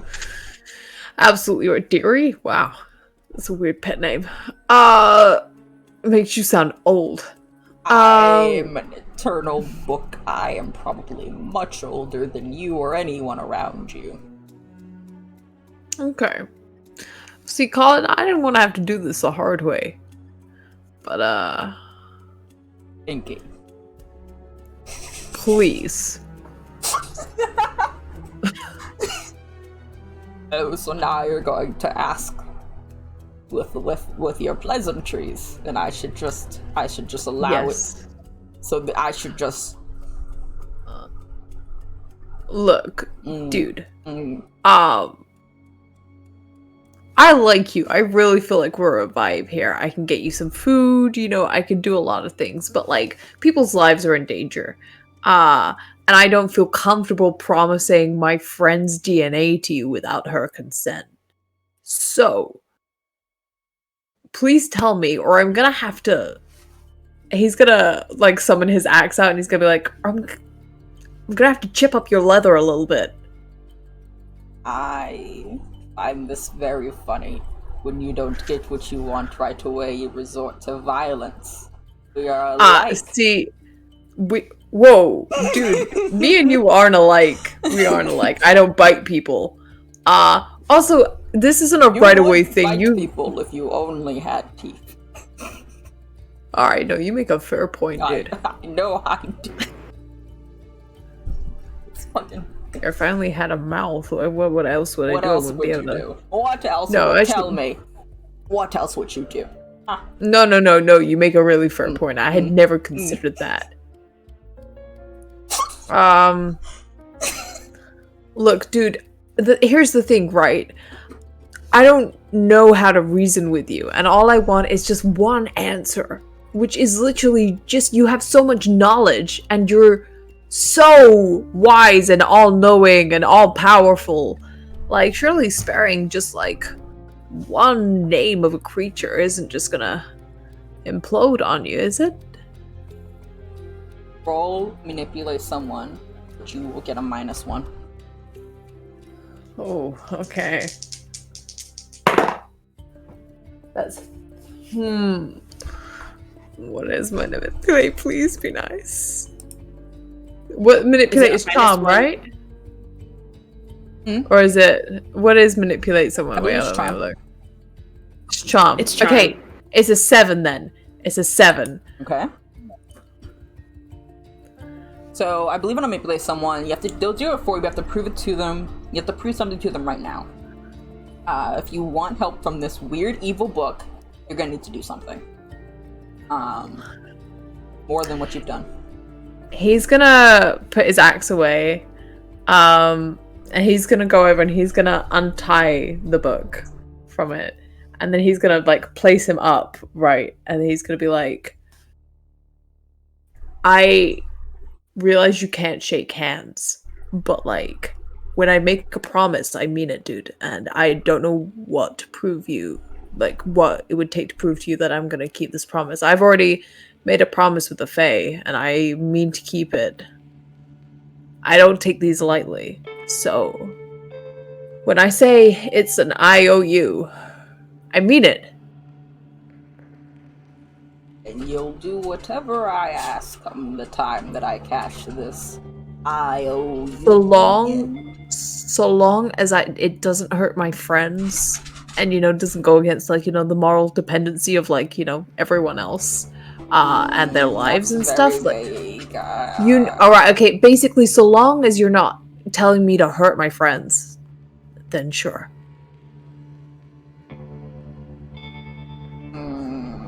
He thinks for a moment, and then the book kind of cracks open a bit, and this it looks like a bunch of ripped paper that's all been balled together that forms this like weird shape that looks sort of like a hand. Comes out. Shake on it, Cuban boy. All right, he's gonna go and he's gonna shake. You do. You shake hands, and the grip is firm. And it feels like you're shaking like a person's hand. Just a warm, flesh human hand, but it is certainly paper. And it whips back. For the 7, though, he's not going to tell you everything. He only rolled a 7, sadly, so it's a bit of a mixed success. But after a moment, he'll say, you are being too literal when you look up what this is. I'm not going to give you all the answers. But sometimes you need to look elsewhere than what you've been researching currently. That library you have has a lot of interesting text. Bookkeeper is also interesting. You should keep an eye on him too. The bookkeeper? What, that a lark? Was free knowledge. Keep that in your brain. Right. Thanks. But you might need something to help take care of it. But I don't think you'll be able to find a lot of. I think you people call it lead. It's not in a lot of things, I don't think. But you might want to research how to get it. Okay. Lead. Alright. Thanks, Colin. Don't forget the promise you've made today. Or I will come to collect. Dude, the way you said that, mark me down as scared and horny. Right. He gives like this toothy smile of all of his teeth, and for a moment you're just like, that was what? And you see like the leather of the page kind of like move a little bit, and the mouth adjusts on its location, and you actually see 2 slits at the top, where these like thin eyes open up, just no lashes, no lids, just open. And they kind of like crease as if there was a broad smile happening, even though the mouth does not curve that much. And he says, I keep my promises to chosen boy. Right, that was creepy. I'll see you later, Colin. You can stay down here. Blinks and the eyes are gone. And you leave out of the infirmary a bit shaken. Didn't like that. Did not like the eyes. How'd it go in there? Okay, so we need lead. We need to find a lot of lead, and apparently we're thinking too literally about it. Okay. Did he take more DNA from you? No. He didn't. He was very forthcoming. I just vibed with him. That was all, and yeah, we just spoke. We just chatted, man to book. Okay. Wow, that's nice of him. Yeah. Maybe he's just growing fonder of us. Yeah, I'm sure that's it. He does not trust that book at all. And he's like, yeah, okay. If I may, real quick. Monster of the Week, there's a bunch of fun little moves that I get to do that I haven't been utilizing a whole lot, so I'm going to do one right now. We leave the house, everything that's happening here, all these discussions that are occurring, and we're actually gonna pan over to where Robert's shack is, where his Booga Booga Oddities is located. In there, you can see that the door is closed, nothing seems to be quite too amiss over here. But you can see the shapes of about 6 or 7 individuals, all clad in the standard officer gear, as they are talking to each other. Officer Bailey Brooks, Sheriff Bailey Brooks actually leading the helm, as they all take into the forest, guns at the ready, flashlights in hand, just in case the shrubbery gets too dark, and they make their way inside, supposedly looking for something. Somewhere else, we see someone not close to them, but not too far away. Hands in the dirt. That's who they are, hooded. As they start drawing mysterious shapes in the ground. And we're gonna go for break real quick, so we'll be back in 10 minutes, guys. Let me go find the break thing. Let me go find the art break. Go enjoy the art break. Go get some water, go get some snacks, and we'll be back in 10 minutes. Not the art.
And we're back. Hello, everyone. We're back. I hope everyone got snacks. I hope everyone got something to hydrate themselves with. A little bit of hopes and dreams, as you should. But where we left off is that you guys didn't see it, but you as the viewers got to see a bit of what's happening behind the scenes elsewhere in the world. Your skill, as our four individuals are at Patty's house after Nate just talked with a book.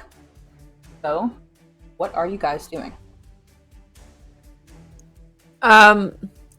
Nate's kind of like gone straight over to the bookshelf, and he said to Stephen Charlie, he's gone, we need to find stuff that has weaknesses to lead, and focus less on the literal sense of the beast in that sense, like literally like lion and fire and stuff, like focus more on like predators in that sense and evil creatures. Okay, can I spend my hold to use that information to find out what this is? I would say don't spend your holes, because as you look into creatures dealing with lead, you find a plethora of a list that all have very similar weaknesses to lead in one way or another. And when you look for more broad concepts, you find things that don't match the description at all. Those two things do not further your search here at all. I don't want to make you spend your hold on it, because you can just you've been researching this whole time. Even though we know it's a creature that is like deals with fire, and it does mauling, and it has a weakness to lead. Like, would that like? You've looked up all those things. You've looked up all those things. I may have an idea. Alark has a bookshop, and most of the time I got all of my cryptid books from his shop before Patty told me about her collection. Maybe we could go check out his shop and see what he has. Maybe it could help.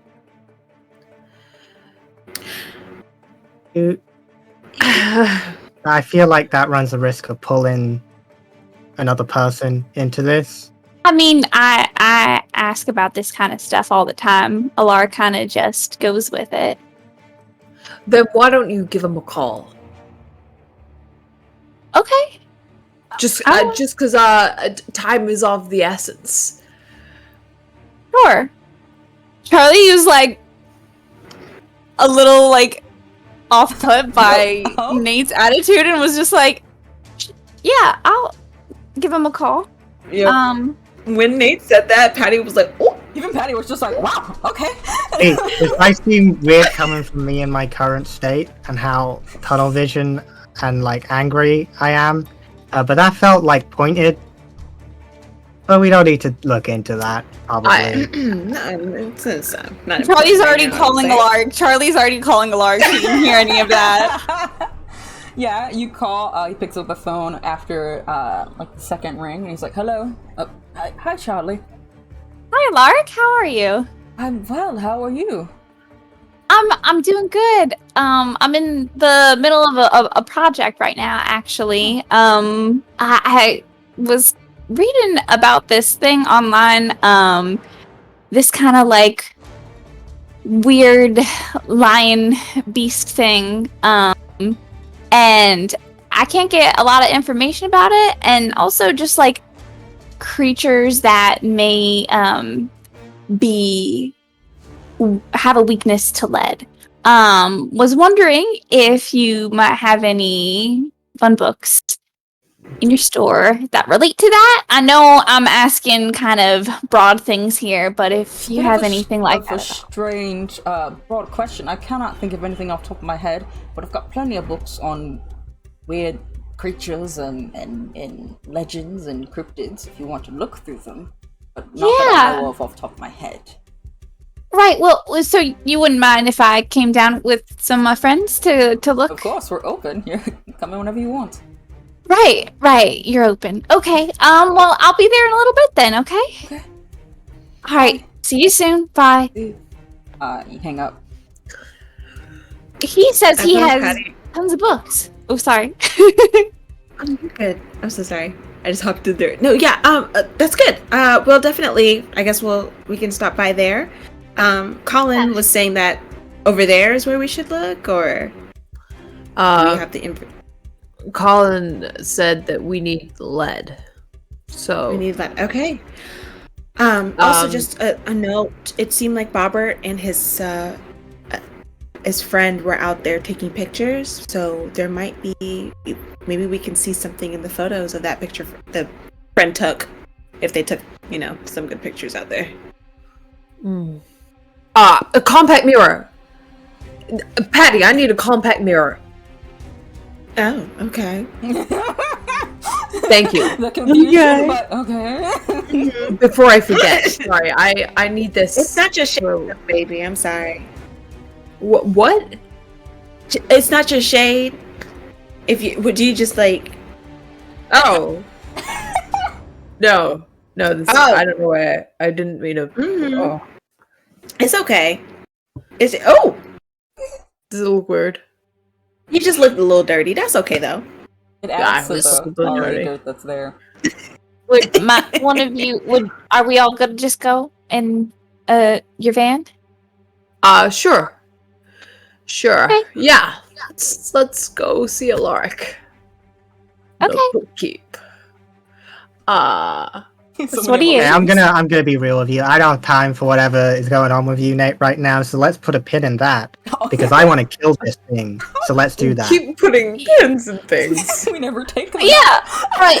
We're trying to find information. We're trying to find the information about. Yeah. No, you're right. Sorry, I'm Okay. just a little antsy about getting out there and getting that beast. That is, yeah. Let's go. Drive. Okay. Oh. Shut up and drive. He is before he leaves. He grabs all the jukeboxes. As you should. Patty goes into like the little closet and grabs like an old satchel, Yeah. shakes off a little bit of the dust. Okay. Maybe has some grass on it from the cleats that have been thrown on it, and she hands that to Steve, and she's like, "Put your stuff in there, low profile. We can't be wrapping ourselves in weapons." All right, cool. Okay. Yeah, Charlie grabs her bat off the back porch before she leaves as well. Cover it in tinfoil. Huh? No, it was a stupid joke. What'd you say? Did you say do an inventory? I said cover it in tinfoil. Cover it? Oh my god. You guys, pop yourselves into Nate's van in all of your precarious positions. Though it's moderately, it's nicer, neater because Sock cleaned it up, but it has been slowly but surely just barely getting back to the way it used to be. And you head over to the bookshop. You now have a ride outside of it. You head inside, you can see a few people moseying about. Lark at the register, currently checking out. One of the older ladies who you saw earlier today at the Aurora Diner, Charlie, is actually Agatha. And she sees you and she's just like, oh. and she like walks by you like, No. and then she like leans over to Lark and whispers something, and he's just like, and he seems like he really buffers for a second there, like truly and wholeheartedly buffers, and it's just like, No. I think Charlie I'm guessing Charlie. She's thinking. She's like, What's happening? Is it about Jeremy? They always gossip. Those ladies. Oh my god. they give you socks, but at what cost? Yeah, Charlie goes up after like Agatha walks away and goes, Lark? Agatha like walks off. Oh, the little old lady, and he's just like, oh no, Charlie. Hi. Yes, you wanted the to look for books about things. Did all of you go in? Yeah. Okay. Nate's hovering very close by Charlie. I think if you're like Charlie's here and Nate's here, Lark just like scoots to be over here. Just pointedly only looks at Charlie, and gives like a wave to the other two of you, and like an awkward half one to Nate, but like puts his hand down because he doesn't think it's gonna be well received. Yeah. No, sorry. Go ahead. No, because from the last conversation, because Charlie told Patty that she hears Alaric in the last conversation they had about Alaric.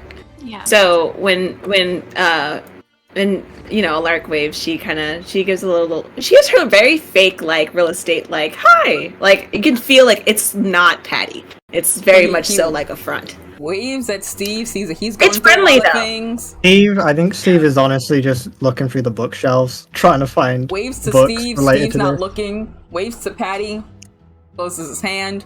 Waves to put his hand down at Nate too. Looks at Charlie. How can I help you today? Yeah, we're just gonna be looking through the cryptid monster books for a little bit. If I'll Just he almost cuts you off a little bit as he's like, I'll for just on the end, the whole bottom shelf's gonna be all weird creatures and things like that. oh, thank you so much. We'll be looking over here. Yep. Thanks. And you mosey over to the area which he points out. You've been here before. It's just a bunch of legends and myths and about cryptids and about like just random like children's books to chapter books to graphic novels to full-on old texts. It's all kinds of things. I'll say, Charlie, you can investigate a mystery as you are here. Yeah. And anyone else who wants to help can perhaps help out. Yeah, I want to look up where things what things have lead in them. Like, is there like a little library computer or something? I guess. Yeah, I was about to say, yeah, that's a separate look. You can definitely do that. You don't have to roll for it. I'll just tell you because Charlie's looking for. I meant like help out if you want to spend your whole to help Charlie, or if you want to help out Charlie's roll, perhaps at some point. But it would be the person only needs to roll for this. I'll hover for Charlie's roll because Nate's busy just staring straight at Lark at the moment, just glare. What was Charlie's roll? And if you help. 8. 8. Mixed success. Is there a chance that I can help out and boost that to a 10? You can only help out by 1 point. Ah, damn it, never mind. I would say if you wanted to do this, you'd have to successfully help out, and then Steve could spend his whole to make it a 10. I'll let you finagle it that way, but only if you successfully help out with a full success. Make it a bit more of a difficult thing. Let's do this. 4. That's what am I adding to help out? Let me think. Because 4 plus 4 is 8. About cool. Is it 10? Alright, perfect success. Steve, they need to roll up. Well, Steve, I still want your whole spent if you're going to use that to help out. Okay. Right. Sure. I couldn't roll instead. No. Because you can't do 2 help out rolls. Got it. I won't let you do that, but I will let you use your whole to do this. So Charlie, you start looking through these things and you start researching through different creatures that you've looked at.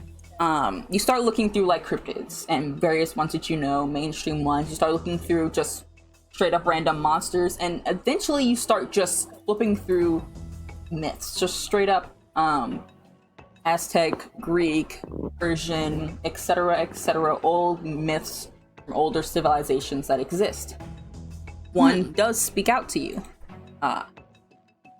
One creature that is a lion, body of a lion, tail of a snake, with a goat protruding from its back that can supposedly breathe fire.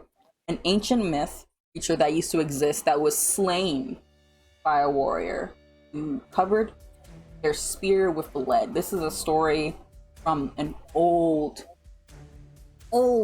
like, random, not random, well known, but an old kind of mythology.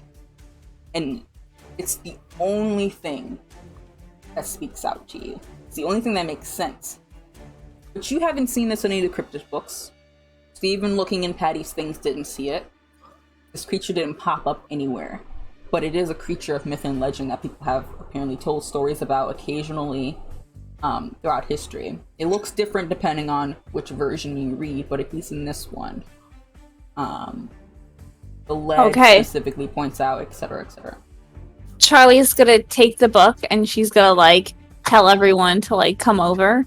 I guess go over to a table, and she's gonna be like, "So this isn't in any of the cryptid books, and it's kind of like a myth, I guess, but it kind of sounds like the thing that we're dealing with. It's this creature right here, body of a lion, tail of a snake, a goat coming out of its back that breathes fire. And apparently in the myth it was killed by a warrior whose sword was dipped in lead. I know the name of. Sorry, it's just me. I think I know the name of this creature, but I don't. Yeah, I was Yeah. just like, I think yeah. What was it? I Chimera. didn't. Chimera. Chimera from like Greek Yeah. mythology. Chimera. And as you hear that name, Patty, you're just thinking like, okay, when Charlie is listing all of these things, you're like, okay, you're trying to go through your mind of all the cryptids you follow. You've never encountered one. You've heard of it as like a thing that exists. But chimera is also used by a lot of people to say anything that is a combination of animals or people or things that exist. So it's thrown around very loosely. But the actual original creature, not a cryptid you've ever encountered or had to fight. It just so happens that it was just part of a myth, apparently. And this might very well be what's here now. I mean, with how loosely it's thrown around, technically everything else we fought could be considered a chimera, technically. like an amalgamation. Those weird frog guys? Chimeras. So I think that this might be our creature. So But where we are we have gonna get lead? Patty, you were doing research into that. So I will tell you, because you can just Google that, like I did, and you'll find many answers. Let me I proceed. assume we're having this conversation in private, yeah. Yeah, there's like a you're like in private a little corner of the bookshop. There's people occasionally walking by, but you guys aren't being loud. You don't think anyone's like ears to the shelves, listening for you. Well, you never know. Some people might consider your normal speaking voice loud. I don't know. What's your normal speaking voice, Steve? I don't know. I don't know. Just a normal speaking voice. Steve just starts yelling. But you think you're okay. So lead is actually, it's not in pencils. Not anymore. It hasn't been in pencils in a very long time. Pencils are made of graphite now. But it's actually in a lot of things like red lipstick. A lot of lipsticks have red lead in them, and it's really bad. A lot of like cheaper lipsticks do. Specifically, red is the worst color. There's also lead in things like paints and pigments and artist supplies, especially like paint toys. thinner. Yeah, well, no, specifically toys sent overseas from like other countries tend to be painted with things that are lead, with lead in them, paint supplies and like that. So if you get like overseas paint supplies, it's likely there's lead inside of them. Grape juice has lead in it, lead crystal, car batteries have a lot of lead in them. Fishing sinkers and jigs, stained glass doors and windows, glazed terracotta pottery, and other cosmetics like eyeliner can also have it. Protective coatings on a lot of products, jewelry, fastenings on clothing and trim. These are just an amalgamation of random items that can all, in some shape or form, in smaller capacities, have lead in them. It's not good for humans. It can lead to, like studies have shown, it can lead to cancer and a lot of problems. So it's not something that's going to be in wide variety anywhere that like humans can access. Like, oh, I'm just going to go touch some lead. But it is in a lot of these products. Could we not? Hello. Oh, you can Yes. We can hear you. So, oh, that's good. That's good. Yeah. You can hear me the entire time. Didn't hear a thing. I heard car battery. Lipstick, toys, pottery sometimes, grape juice, lead crystals, stuff like that. So what do we just we melt down a bunch of this stuff and we could dip Nate's axe in a bunch of lead? I mean, Dave. Could we not find lead bullets? Like I thought you can sometimes buy those. You wouldn't be able to buy them just here in Driscoll. Okay. I was thinking if we found some lead, we could cover. This might be in like some my lead. poor understanding of firearms, but I thought modern bullets used lead as like the actual bullet, but maybe I'm wrong. Sometimes, but not the extent of the research that I found. So for right now, all right. I guess I'm gonna cut into a car battery. Either that or we're covering your axe and lipstick. Wait, is touching her lips because she Machine always has gun a rifles. pink red lip. machine guns and rifles are most pistol bullets are cased in lead alloy, so they have like a faint lead out casing. So Some pistols, most rifles, and most machine guns, like big, those guys. I don't suppose the bullets Patty already has would be encased in. So- I'm gonna Patty- assume not that lucky. I don't know. Most of Wait, them are made you can of get copper lead nowadays, paint. so it depends. Did you say? Lead is in paint, like paint thinners and things like that, but there's no like lead paint. How much lead do we need for this? You don't know? There's I no guess- realistic way for us to get a sizable amount of lead, I think. Like, within the time frame. I mean, isn't your axe like good enough? Here, if I will say Patty. If you say that, the only reason I wouldn't say Patty's gun has lead in it is because it's reasonably cheap and very soft as far as metals go. It's not used in a lot of like. I don't think Patty would have bullets that are soft or cheap. It's not like a soft, like, oh my god, it's gonna be flimsy. But it's not what you would use to be hunting monsters. So it probably wouldn't be in Patty's guns. Patty's too bougie for lead.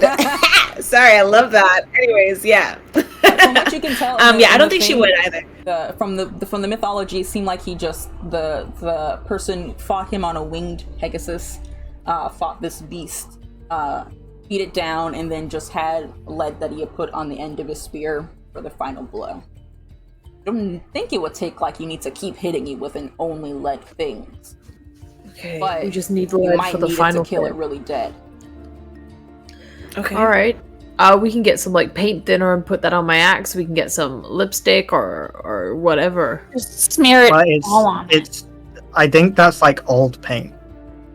Like, we have Yeah. to find some really old paint that they Maybe don't own at, anymore. because it- at that the is- school, maybe they have some old paint left Oh over. heavens! I hope they fixed that a long time ago. This Yeah, having lead the paint because children. in the old days they used to have Maybe, the like- children. Yeah, They I'm definitely pretty sure painted it over got that. banned like Yeah, it a did. So while bad. ago. So It did. Would Barbert's cabin have some old paint? I don't think it's been around that long. Right. He Well, only then built that. but- He didn't have that his whole life. Like he wasn't always doing Google. Yeah, it was like We it was could almost, also well, it was we almost new. we could until also go got do get a used car. See if there's any old a lot in batteries. cars. Our batteries have obnoxious And- amount for no reason. Yeah, and like slice open a car battery. Is it a requirement that we have lead to kill it? Does everything seem to point that we require lead It's to not a kill it? requirement. Just that's So what we- the myth it- is. Okay. Colin You, also outside suggested. of, Monster of the Week, know that some monsters, most monsters, you have to kill them a very certain way, or you will have to face repercussions, or they will not die. You don't know if you need the lead to kill it, or if you can just kill it dead. But that's what the Colin myth is. also Just said he that uses they the final need blow lead. was kind of the flavor, so you don't know if it's necessary. I think going with lead is a good option. Yeah. So we find a car battery, I think slice so. it open, and Like, pour what's that the- lead. I on don't that. think it's like liquid lead, is it? Like it's I don't think know it's what like it in the is parts. in a It's car like the metal battery. parts yeah, of I it. feel like part of the construction of a car battery is lead. And we're not Listen, gonna just Taylor went to college. She doesn't Okay. know No. Why don't what lead is. why don't we just get literally some lead paint thinner and just Okay. dunk it on Yeah. We're thinking too much about this. We can Right. pick it up at the We- shop. Let's do Well, that. I don't know if we can, is what I'm saying. Like, we can look, but I think it got banned. Like, you're not allowed to sell it, so we probably have to go to some. Lead paint thinner. Yeah, no, when I said Yeah. paint thinner, I just meant it's in paint. Lead as like the material is somewhere in paint and lipstick and sometimes used to I paint thought toys. it. Okay, I But it's thought, not like then we straight just- up lead paint thinner. Yeah. Like it's not just like Yeah. 60% So it's just lead in But, there. they like- just That's need to very get some toxic. paint and stuff. Yeah. But do we think that the concentration of lead in paint, if it is okay for sale, I think You have no idea. if we It'd be just enough. get something on it on the axe with lead in it. If we It'll just, be I think good. we're overthinking this a little bit. Yeah. I think Yeah. We just need a little thing. Yeah. Okay. Right. okay? I was okay. It's just because if we're focusing too much on that, we're gonna run out of time, and the countdown is gonna begin again. never stops. Continuous thing. Ooh, okay. Yeah. So, okay, how about I'll grab this book. We'll keep it just in case we need to find out any more information about it. I'll go check this out. You guys can go start looking for a car battery, and I'll meet you guys outside, okay? Car battery. All Paint right. dinner. Or paint dinner, whatever we're gonna get. Paint. Yeah, What Well, do it's you, not. Okay, yeah. We have to The get paint. actual paint. paint? More Yeah. options include gasoline, Lipstick. pipes, Gasoline. Gasoline. Wait, wait. This is why I was saying, like, We're just trying to we'll Do just I- get gasoline. Do I? no more options. I Do, keep going. do I? with the Google Do I search. have a tank? Do I have a tank of gas in the? Do I have a little tub of gasoline in the back of my van? Sure, I think you have a little guy. Even if you don't, we'll just go buy It's some. not. I know how to funnel it out of your car. Oh no! Don't do that. Wait, I don't like that Oh. face. Okay. I'm gonna go check out. I'm gonna go buy the book. I'm gonna Go buy the book. I've got some gasoline. I've got that in my bag. I've got. All right. Hi, Lorik. I'd like to buy this, please. Okay, and he rings you up, and he's like, Alaric, I don't. What was Agatha telling you? "Oh, just old woman gossip that they like to do. They're very chatty. Yeah. Was she talking about a boy named Jeremy? Perhaps I think your friends are," and he just looks over at your three compatriots. I think they need you right now. Listen, he's not my. Charlie, He's. I think they need you right now. Thanks for the book. Bye.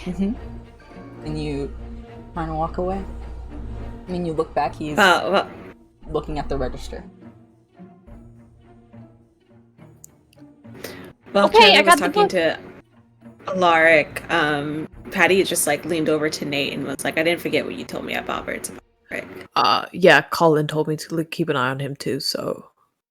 He did. Yeah. Okay. No, so- Interesting. Yeah. When an evil book tells you to look out for something, it doesn't really fill you with Yeah. much. I got the Pretty book, you concerned. guys. Are you ready? to Oh, yeah. Great. So good. Why do I feel like let's go. Patty elbowed him in the stomach? Like, Oh. he's like, Yeah. It hurt. It's even after Charlie said. She's like, He went quiet. anyways. He went quiet, but He Patty was just really like, quiet. "Oh," like she was ready. Charlie, a little bit on the verge of tears. So she's gonna be like, "Okay, I got the book, so we can go now. We can go." yeah. I've got. He's Nate's gonna whip out his axe and he's gonna go to the back of his car, back of the van, get out the gasoline. He's gonna be like, "This is gonna smell good." Oh God. Yeah. He's just gonna like throw a bunch of it all over the axe and stuff, and then Can you douse them a little bit on Patty's bullets? She's got a couple of bullets. She put it in a little baggie. put them on top of the axe, and I'll just give him a little sprinkling. Oh, yeah. Thank you. Yeah, Thank you. look, I'm Yeah, so so she- smart. You want to do my bat as well? Yeah, throw it all on. Covering all. It's like I'm barbecuing, but on my axe. Maybe It just save smells funny. some. Save a little bit. Okay, yeah. I hear you. Saved a bit. There we go. I was going a bit ham. You're right. You should. Yep. Yeah, we're also not there yet. I'm sorry. I got excited. We just left the bookstore. We have to go into the woods and find it. Keep it going. Let's go pick up another. So Let's go pick up another canister. Let's refill your canister before we go in. You can go and stop by and refill the canister easy Yeah. enough Okay. at the local gas station. okay. All right. But Nate's embarrassingly doing that. He's like, I got too excited. Everyone's in the car, just like getting some snacks from the gas station, and Nate's just like, Also, wash your hands. It's not good to just have like gasoline on your hands. That's like But it smells great. it's hot. We've established it has lead in it. You're gonna die. Not from the. You know what? That's besides the point. One thing is gonna die today, and it's not gonna be Nate, so that doesn't matter. Let's go. What are you doing? Where are you going? We drive to the woods. Okay, you guys hop in the van. And you make your way towards the forest. You are now arrived at the forest, perched out outside of one of the paths, the many ones that lead to various locations. What are you doing? Nate's gonna get the compact mirror out, and he's just gonna try and twist it to try and see if he can get any. He's not looking specifically for unicorns. He's just looking for anything that could give them a sign. Wait, can I roll weird for my eyes? Sure. Where are we again? You're perched outside of the forest. Not near Roberts. No, we're didn't not say going you to went in Roberts. yet. We're going. Said you didn't. You didn't say you went in yet. I said you're at the forest. What are you doing? So Nate's rolling to do his eyes. No, yeah. We're not at That wasn't Bobbert. me. No. Were you going to Bobber's? Because you said just the forest. I thought we were going to the forest. I only mentioned I mean, Robert's cabin Would I earlier have about an the paint. idea of where Bobbit went into the forest? You have no idea. Okay, that's fine then. Yeah. Just wherever the forest is then. You just go to one of the nearest path that's near his house. I guess you could just go through the nearest trail. I mean, I don't even know where we get the information because I asked the one guy and he was like, I don't know, and then Bobbit's still out of it. So, if he had woken up, I assume the hospital would have called. Yeah. Would have informed you. What's that face? What's going on there? You roll well, honey? I rolled two Do you ones. help? That's a Oh, no. no. You can't save me because it's a 4. There's nothing that can save you now. Mark experience. I level up! Oh my god! Yay! Wow! Yay! No, don't look dead inside. You get to level up. You get a cool thing. Leveling up is fun. You What are you doing now, though? you open. What are you doing now? You open your eyes, your peepers, as you guys are all starting to walk into the forest. Nate's like, "Let me do my eyes," and you're all like, "Okay, cool." And you actually just start opening your eyes like this and walking around as you guys are walking further and further down this path. And after a moment, you feel this weird sensation of your eyes, and it's not any magic. It's just them drying out.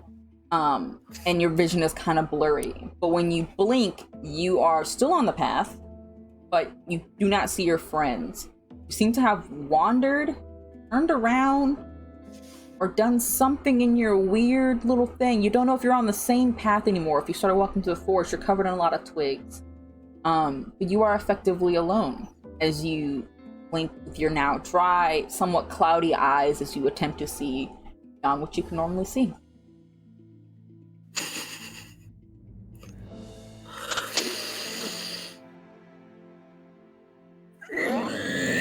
Okay.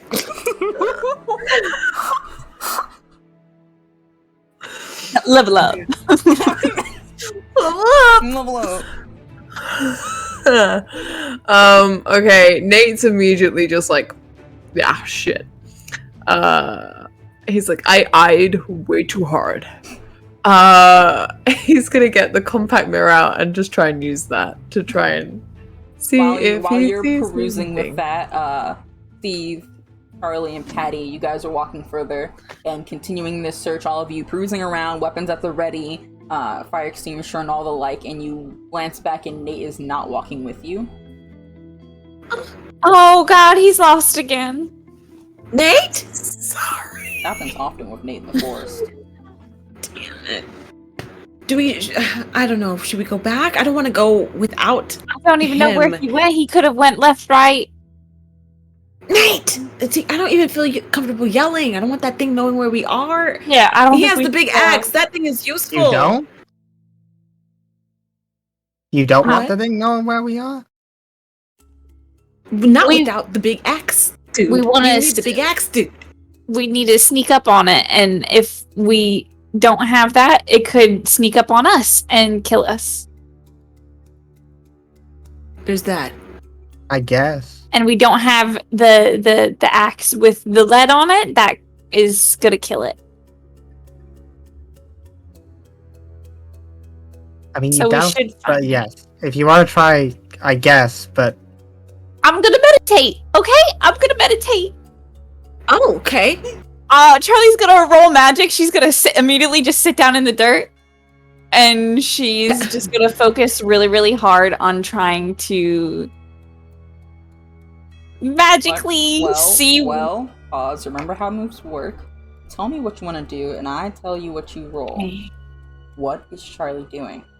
Charlie is sitting and meditating, and she is asking the ring to help her see where Nate is. is that a move or is that a... That is not just- a move. That's not an ability that you have It's done just- or have yet. It's just her her trying to roll for weird. Patty, also being a hunter, she can probably look at the tracks on the ground and see, like, if she can investigate if this doesn't, I would say you can do it, but I'm gonna give you 2 minuses going forward on this. 1 because it's something new, and 1 from something else. Probably because Go you ahead and upset roll your weird. boyfriend by cheating on him with Jeremy.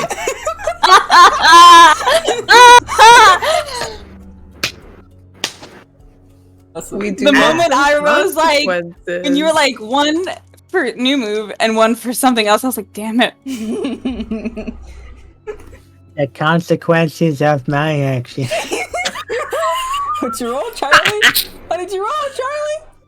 What did you get? Oh, mark experience. You've never even leveled up. Mark experience. Level up. Okay, so happiness. Wow, you guys really said this one. This one we will suffer.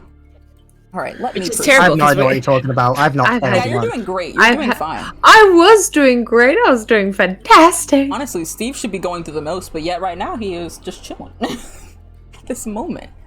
All right. I need to perceive. All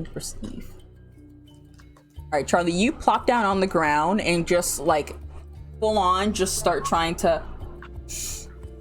And Steve, Patty, you just watch as Charlie just sits in the grass and then like in the dirt just starts like having this moment with herself, and you're honestly very confused with what's going on there. Hurt myself again. Too loud. I think that you're perched for a hot moment and nothing happens and you don't feel any weird effects of your magic or any allocation of Nate, and after a moment you just get back up and you're like, well, I guess I didn't do anything, and you dust off your pants from the dirt.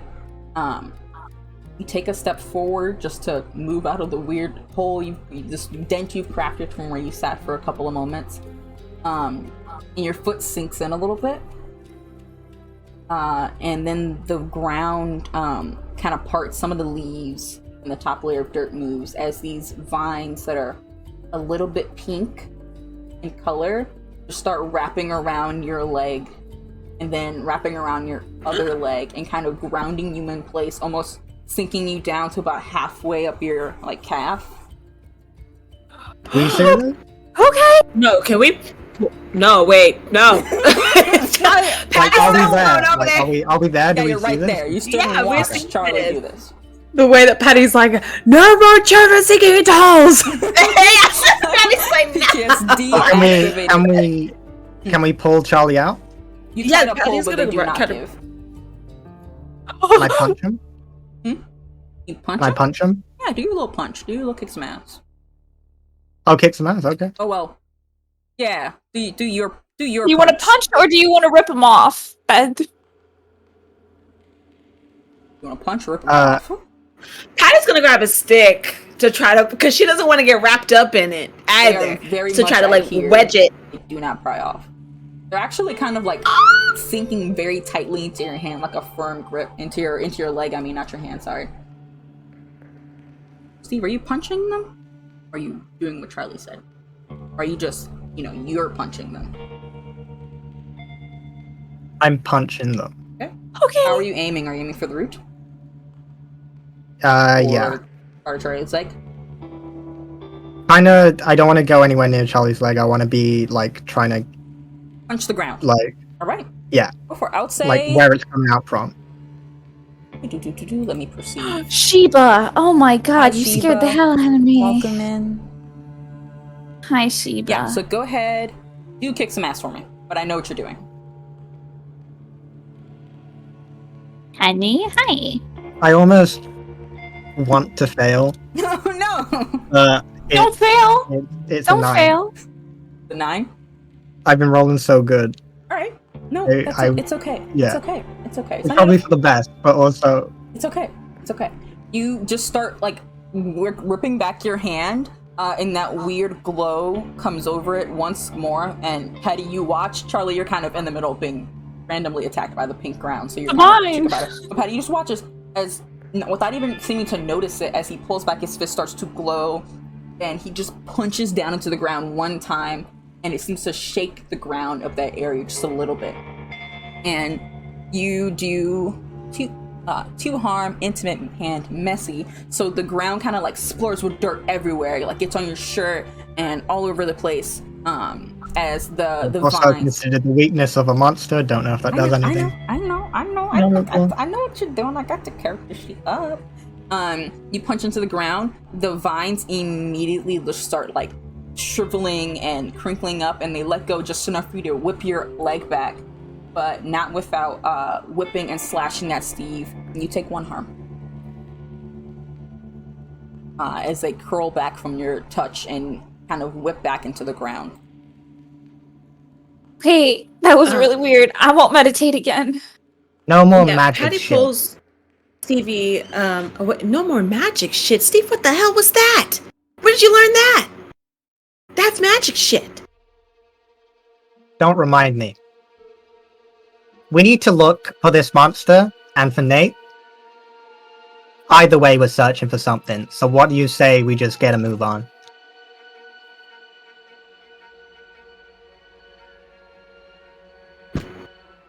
Sure. Patty's gonna pull Charlie out of the area, kind of giving a little side eye at Steve, but then look at the ground and try to track to see if she can find Nate by like tracking his, like, you know, Okay. the little hunter things. All right. So I guess that would be like what, investigate? Yep. Go ahead and you can roll investigate a mystery. And Steve, are you searching for the monster right now? Are you on that hunt? Yeah. All right. So you can roll investigate a monster, and investigate a mystery for the monster specifically. You guys are kind of rolling for 2 different things. I'm not good at this. Hey! That's definitely a failure. Aww, what was it? A 3. Because I rolled 4 and I have a -1. Oh. All right. What do you add to a mystery? Sharp. Is it sharp? Okay. Alrighty, cool. I just made it. I got a 7. Oh God, you guys, the rolls. They are holding on for dear life. Steve, you start trying to search the ground for these prints. You're like trying to look around. You're staying close to everyone, but you're like looking for prints of this big beast. You're looking for hoof marks of the unicorn. You're looking for anything, burnt marks, whatever might be useful to you. You are coming up absolutely short. The ground looks normal. Looks like nothing's even been here. And I think the most frustrating thing about this is that it looks like you're not even in the right area, and that nothing you need is here. Patty, you start trying to find where Nate was. You kind of backtrack just a little bit, try and see if you can see if you veered off the path, walked away, and you actually do see a little bit of an opening where it looks like maybe someone walked through recently. You have an idea of where you think Nate would have gone, a little bit back, but going out into the forest. Going out and like seems like he left the path. Going out towards the forest? No, Wait, I'm so sorry. You're in the forest. It's like there's the path, and then there's like a lot of trees and bushes. It looked like a thing went through, just like cut through, not on the path, just straight through some bushes. But you can see like turmoil and like messed up bushes, and you're like, okay, someone walked through here, and it's not like a giant person. It's not like a weird creature. It looks like it could be Nate. Okay. And just walk through the forest. Yeah. Mm-hmm. Yeah. She pulls out her magnum and she goes. Okay. You just go on ahead. Okay, let's go over to Nate. What are you doing? Yeah. Nate? As Petty mix. Nate is trying to find his way back into like an essence of like where he can kind of like, because he's gone through the forest like at points and stuff and has tried to find things. I guess he's trying to search for like another gateway or like another archway or something, something that he could then find himself from, or something some like where he could see where he was and that sort of thing, or just using his compact mirror to try and look around for anything. Okay, which one? You said like I'll do the compact mirror one. Okay. Like that's what he's mainly using. Okay, so you're just kind of walking along your version of the path, holding your compact mirror, trying to see if you see anything in it. Okay, I think roll act under pressure for me. Ooh, is that cool? I think so, yes. 3, 6. That's a 9. My cool is 2. That's 11. Yeah! You are walking around, keeping your calm, keeping it all under collect as you perceive with your mirror, trying to get a glance at anything. And after a bit, you're worried, you're like, oh darn, this isn't working, but you actually see just the glimmer of something on the ground through the mirror, and you can go over towards it. It looks very similar to when you found the remains of the unicorn beforehand. You actually can see where the blood is on the ground, a different one, not the same spot or area. You would recognize this. You had to go to a certain area that Shroom led you to. But you can see the remains of blood, which you can also see like faint hoof prints, very, very faint. It's like they barely disturb the earth. But you also see feet prints, like someone's shoe. The directions are going in opposite directions. So the hoof prints are kind of going this way, and the feet prints are kind of going at across, basically. He's gonna think about when he couldn't see the unicorn last time and it died, and Shroom had hoped that he'd be able to see it and save it. So he's gonna go after the unicorn because he's thinking it's wounded. I can try and help it. Okay. You make your way following the faint prints that you can see. You have to keep the mirror on it. Sometimes you lose them, sometimes you catch it.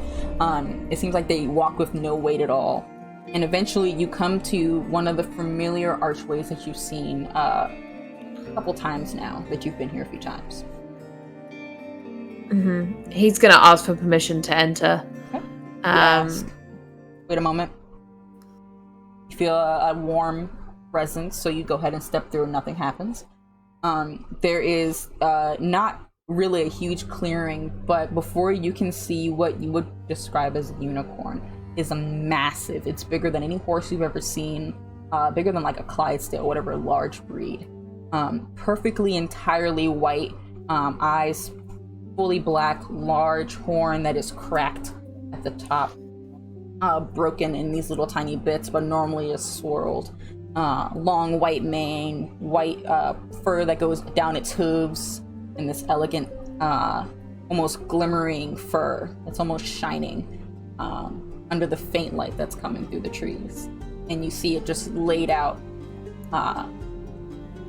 perfectly white besides its stomach, which is gouged. Large claw marks, bite marks, burns, all centered around neck, stomach area. Oh boy. He's gonna approach very tentatively, his hands in the air, and he's gonna be like, hey, shit, I don't know what to do here. Do you know where I can help you? You get closer to it, keeping your distance, but moving to where it could possibly see you. It doesn't start when you get closer, but when its eyes, which are open, make contact with yours, this overwhelming feeling of just fear just enters you. Both what you think is what this creature is feeling, and also just fear because of what this is. Something about it is terrifying, as beautiful as it is to you. And it does not respond. All you can hear is just faint wheezing breaths. Could I try and roll weird to see? So there's like the magic in the earth that the Fae and stuff, and the animals were telling him about, and Chip and Corn were telling him about. Can I roll weird to see if he can try and like place a hand on the earth and place a hand on the unicorn to see if he can try and channel that? Because he does have an affinity for like magic, I guess, in that sense. I'd say go for it. Roll to do something weird beyond human limitations. Oh! That's a 10! That's a 10. This is 10. Plus my 2 weird is a 12. A perfect 12. You reach your hand. Oh, sorry. It's the new rune dice, so I didn't actually know what it was at first, and I was like, that's not a number, and I was like, that means it's 6! No! You reach your hand into the grass and start feeling at it and clutching at the blades. Then you like reach a palm out towards and put it onto the unicorn's like the side of its face. And for a moment you are just trying to pull, and it feels so intensely like jarring and shocking to you to be pulling, but you are pulling something, and it's not the grass or the dirt. Some form of energy is going through you. You can't see it. There's no lights or smoke or anything. It's just going through the inside of your body, and it's going up into here, and for a moment it feels like it's too much, and you feel like you could burst with whatever you're pulling right now. It feels entirely like you shouldn't be doing it, but you push it back out before it can consume you back into this creature. And you're doing this for a couple of moments as you see the wounds slowly start to close over and the fur come back over top as it stitches itself together. But the longer you pull, the more you put back into this creature, until slowly but surely the wounds are closed, and the unicorn, it's kind of gives like a sigh. It doesn't get up right away, but its body exhales this hard weight. I feel like I might throw up. Speaking of which, Patty, how are you searching for Nate? She is looking at the ground, looking for any like tracks. Seeing if she can follow those. I think you come to a very similar area where Nate was, and you see footprints though. Only footprints. But you see footprints going in 2 different directions. One going this way, one going up. Just 2 different directions of footprints. Okay. Can she look around and see like if there's any like, can she see archway? Any what? Any archways? Any Not right away. You can follow one of the trails in CBC1 once you go towards it a little bit. Okay, so she's gonna turn to Charlie and Steve and say, okay, so the tracks lead me here. There's one going this way, one going that way. So, splitting up isn't a good idea, right? I mean, we're trying to end a split up right now. Yeah. I don't know. I tried using magic and vibing with the forest, and I don't think it likes me very much right now. Okay. He hasn't been separate from us for too long, right? It has been, what, like 20 minutes? Yeah, not long. Yeah. So... Does I think you need to remember he's the chosen one, and he has a massive axe. So he can take care of himself. And if he does end up fighting the thing, we're going there anyway. If we end up fighting the thing before him, maybe that creates a commotion that can lead him to us. So we don't need to make a decision on how are we going to find Nate. We just need to make a decision on which of these 2 tracks we are following. that also means that someone else is in the woods, right? Yes, Right. That's exactly what it means. And Right. we have yet to determine whether they're friendly or not. Okay. So I guess we just pick one and then hope for the best. Can Patty call Nate? Forgot about phone. You can try, yeah. Forgot about phone. Oh, did you? Phones exist. Patty's gonna call Nate. That's exactly what I'm trying to wonder. I mean, you start calling. Steve has signal on his cliff. Yeah, you guys have signal where you are. But Nate, your phone does not ring where you are. Oh, damn it. Because this isn't the time Left where or you're right? still completing the thing. Left or right? Let's go right. Right it is. Which He right? trudges down right. Which one's right? Huh? Which one's right? Are you going, Up. like, Up. straight or that way? Straight. Oh, straight. Okay. Okay. You start heading straight towards making your way, and you eventually do see an archway.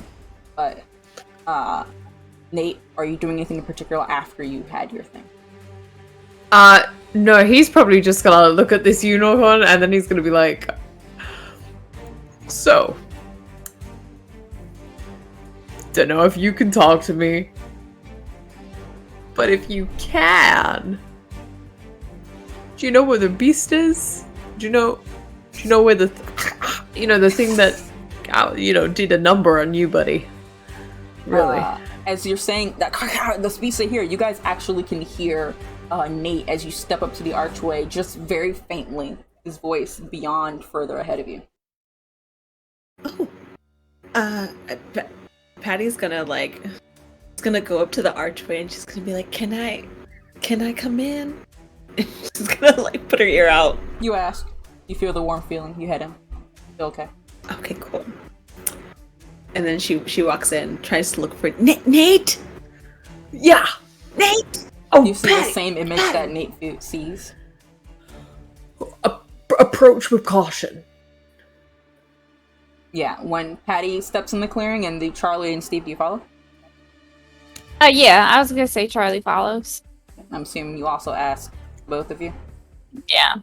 More magic shit. I think when they're going through the archway after they ask, Charlie turns to Steve and goes, "So, you have magic too? Speaking of magic shit." I sure hope not. Oh, well, your fists seem to say otherwise. There's a lot of things saying otherwise these days.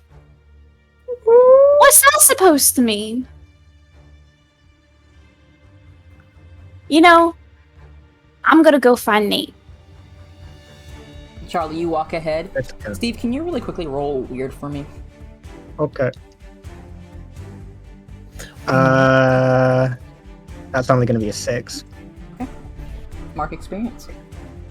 Oh boy, that's not great. That's not great.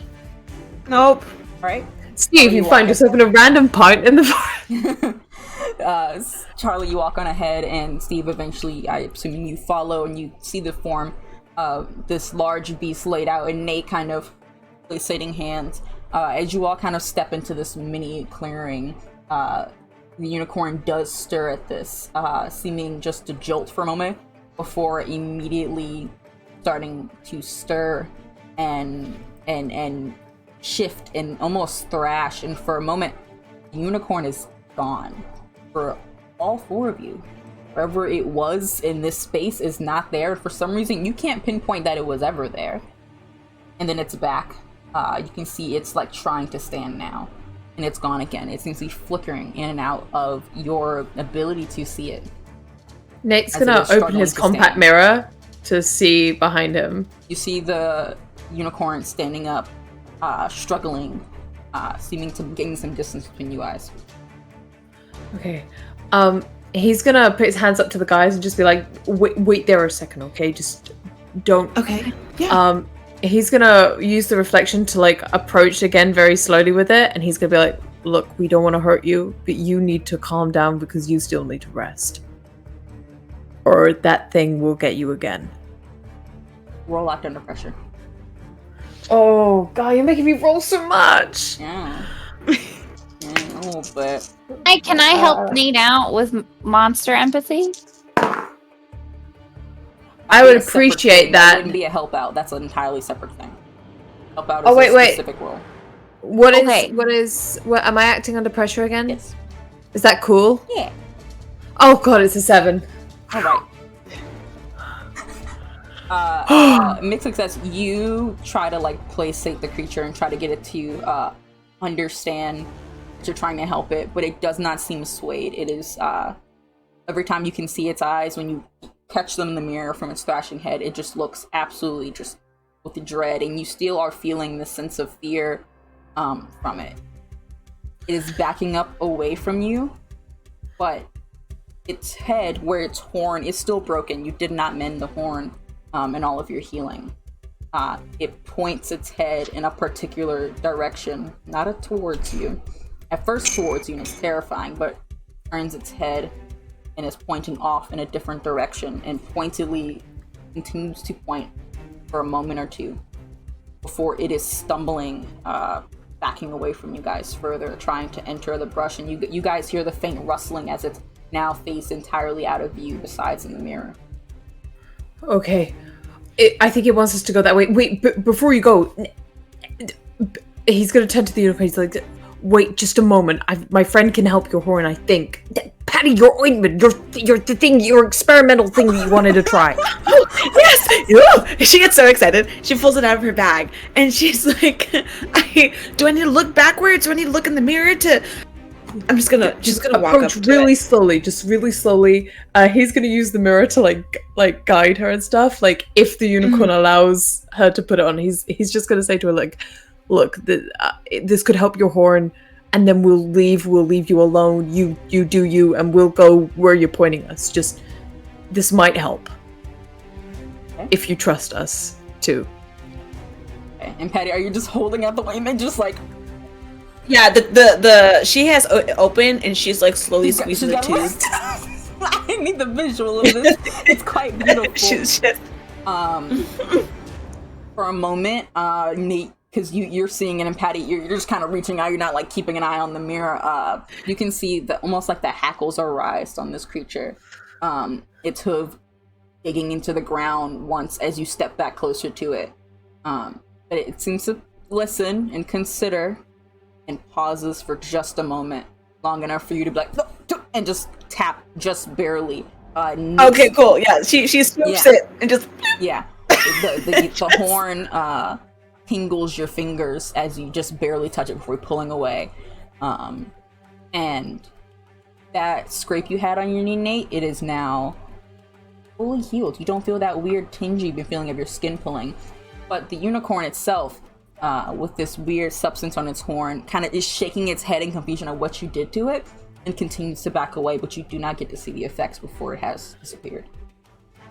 Okay, maybe that helped it, maybe that didn't. Patty, it's like intestines were out. I healed it. I healed it. You healed it? I healed it. I put my hand in the earth and I put it on it. It felt really soft, but I was also kind of terrified of it. That is incredible. I know. Listen, absolutely incredible. Also, thank you. The fact I get to touch a unicorn? Are you kidding me? Bro, coolest thing. We need to go that way. With that way. While all of that was going, Steve has already started walking in the direction. But in the direction that Nate was pointing. Like he's halfway in the forest at this point. Oh, so you're Wait, off on your and he's own. like left? He's like still in sight, but like he's not like steadily he's getting he's closer huffing and it. further away. Steadily scooting, still in the line of sight, but scooting away. So you guys see. Ellie's gonna go up to Patty and she's like, "Do you know what's going on with Steve?" Well, he's going through a lot right now. I mean, guess. with the magic stuff.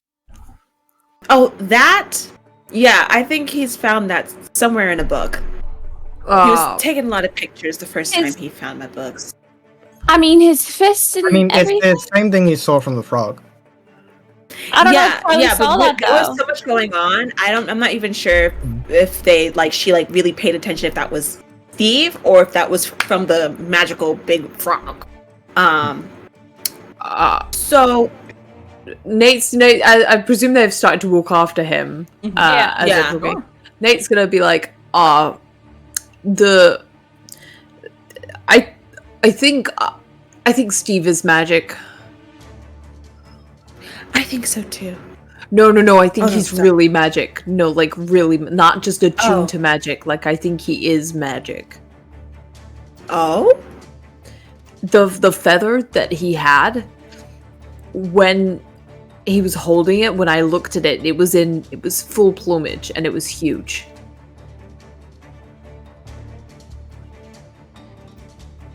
And the Wait. other day when I went to see him, he held it again, and I wasn't really focusing enough, but I could still see plumes on it. Not as many, but they were still there, and as soon as I held it, they were gone.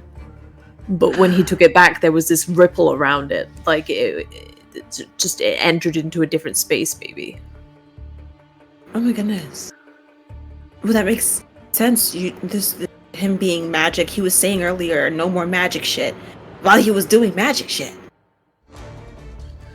I don't know. I just, Steve, roll like maybe profession there's for me. something. Okay. What did Oh, you I was say? Because did Steve not ask to go into the forest? That's the 10. I don't know. All good. Fine. You guys Okay. continue speaking as Steve has walked a little bit ahead of you guys, as you guys are kind of exiting this clearing. And Steve, you pause for just a moment, and that was pause enough as you feel like heat coming from a direction a little ways off, just enough, and you've been waiting for it. You've been attuned to it, and you pause just before you can walk into the line of just an immense amount of flame that seems to come from a far off direction and has burned all the grass before it putters out. But it does give you a clear track to look down towards it. As everyone else kind of sees this and pauses, you turn towards, immediately start heading in the direction of that you see of this, and you actually hear the sound of people. You hear the sound of yelling and screaming, and after a moment, Steve is running. You're running. Okay, you start running. You you're running headfirst in the danger. Hold two. Keep that note. Keep that in point.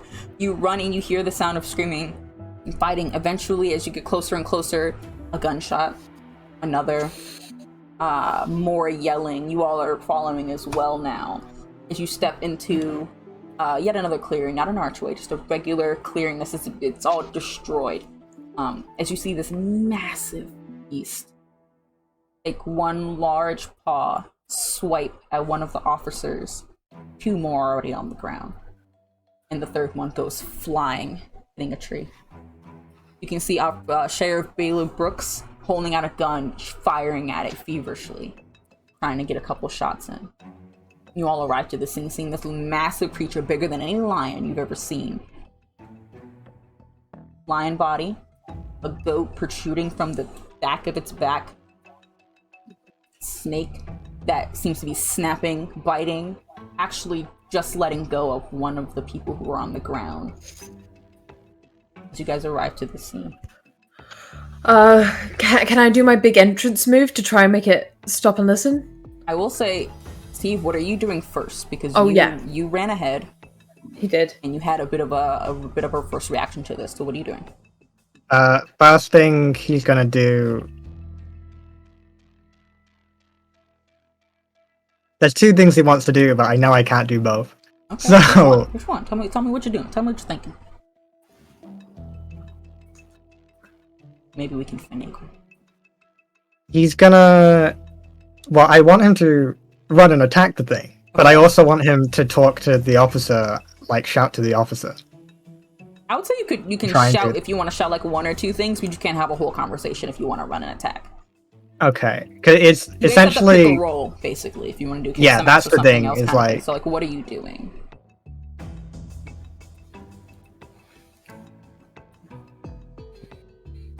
Oh my god. He's on the warpath. You're just gonna go. You start Gonna running run towards up. it. How big is it in comparison to him?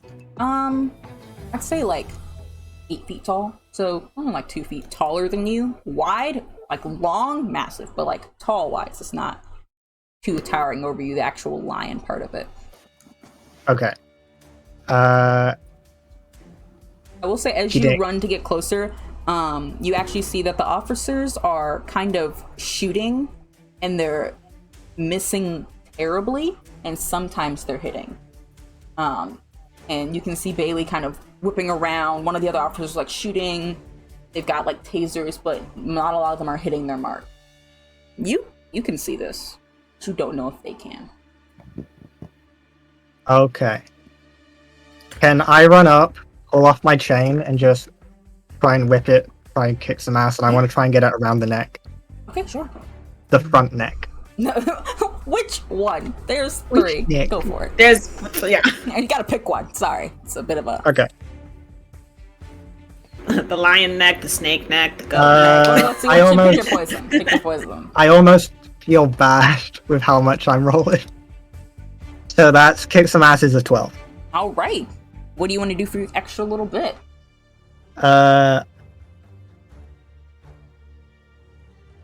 You can force them Right where where you I want. want. Okay. How do you Can I want? force them into a position where all of the officers can see like the chain wrapped around it? Yeah.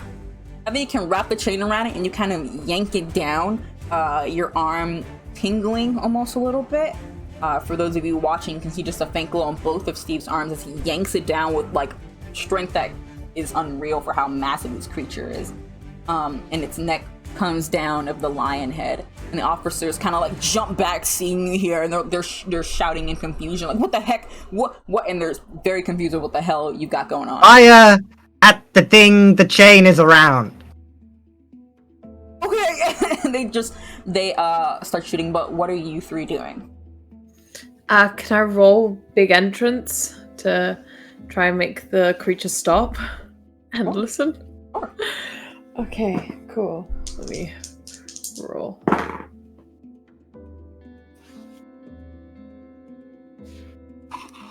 Let me just see what my bonus is for it. It's cool. That's not gonna help me here. That's a 5.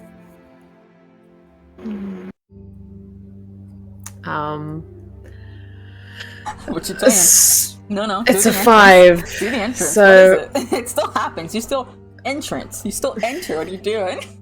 It's you mark experience, of course. Mark experience. Great. I'm on 6 experience right now. Fantastic. Get an extra. You already leveled up, so you should be back on 1. Oh yeah. Like, you know, Double wait till the level next- up, You're gonna baby. level Let's twice. go. No, I don't want. This is so bad because Patty and Charlie are right next to Nate too, so it's gonna draw attention to the three of Oh. us. So you're a part of the big entrance. So he's gonna swish his axe out, and he's just gonna yell, "Hey, beastie, you're gonna pay for what you've been doing to the unicorns, man. It's not cool, and the Fae want you out. You gotta stop. We don't like Republicans here." Oh God. Okay. All right. You say this, and the creature that's like currently like pulling up against the chain after the events of what Steve did, it pauses for just a millisecond before the goat head whips around, rears back, and is firing a blast of fire at you three. All of you managed to dodge out the way because this wasn't an attack that you did, so it's not going to fight you back. I'm not going to give you a hard move in that way. But Yeah. it has successfully created a line of fire between it and you. And I think Eddie, what are you doing? Patty is gonna do. I don't know if this is gonna like take her turn. After she's dodged out of the way, I feel like she's going to first take out her phone and take a picture, and then set it up to like record, and then lay it next to a tree. And she's gonna try and at first like get views of like the bodies, fortunately, and then put it prop it up against a tree, and then pull out her gun. Okay, I would say you don't So know she how can well start the shooting. vantage point of the. I'd say you can get a couple photos. You don't know how well the vantage point is going to be because there's a ring of fire on the ground now that's kind of cascading up in the way. But I would say you can get a couple pictures. Yeah, I feel like she just wants the the audio going for it. Whatever she can record, whatever she does or doesn't record, it is what it is. Like, Yeah, she but you just wants definitely it get on. photos. So mark down you have that. Yeah. Cool. Yeah, and she pulls out her gun and she wants to try to like Kick some ass. Roll kick some ass. Yeah. Okay, cool. Thank you. Also, Yeah, you're welcome. oh, that is nice. Hold on. What'd you get? What do I add to kick some ass? That's sharp, right? No. Tough. It's tough. Yeah, tough. it's tough. It's tough. I got an 11. All right. What do you want to do as your extra bit? With that full success. I get extra bits. Well, on the 10 plus, which is a full success, you get extra bits. Sweet was just like, I got extra. bit, you do. That's extra on the side. That's some free fries. You suffer less Thank you. harm. You force them where you want them. You inflict terrible harm. You gain the advantage for yourself or someone else. Oh, okay, cool. So the snake one has officer in the mouth, No, right? just dropped it. Dropped it when you guys rolled up. Oh, it dropped. Okay, so there's not an officer in any parts of this chimera. No, okay, Right now, cool. not done yet. Okay, so I definitely then want to shoot one of them in the eye. You know, eyes are Patty's thing, I guess. She's gonna Go shoot for the eye. the snake. Go shoot the snake in the eye. Okay. And what do you want to do as your extra bit? Oh, Yeah. So you can either give advantage to yourself Oh. or someone else, which is a +1. You do terrible harm. You do extra harm. You suffer less harm, or you force them where you want them. Which is kind of what Steve's doing. So you have to tell me how you want to do that. But those are your 4. Advantage. You suffer less. You give more harm, or you force them when you want them.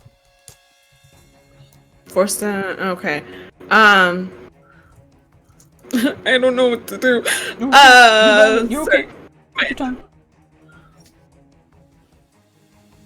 Should I do advantage? I guess more harm. You can, yeah. How much harm does your weapon do? Like normally. Oh, that's a good question. What you got? So my gun, I believe, is a 3. Yeah, that puppy is a 3. What are the ratings on your gun? The ratings. What do you mean? The words afterwards. It'll say like 3 harm, close, reload, loud. Okay. Is that what you're asking? Yeah. There's just other parts of your weapon that can come into play, give or take, depending on how you're using it, but you're okay. So you do 3 harm normally, plus 1 extra harm. Mm-hmm. Okay. You fire a shot at the snake head, specifically aiming for the eye, and you do hit one of its eyes. That chimera seems to reel back in just absolute anguish at that. Seems to take a little hit from that, seeming a little angry, but not as hurt as you think it should be. Oh.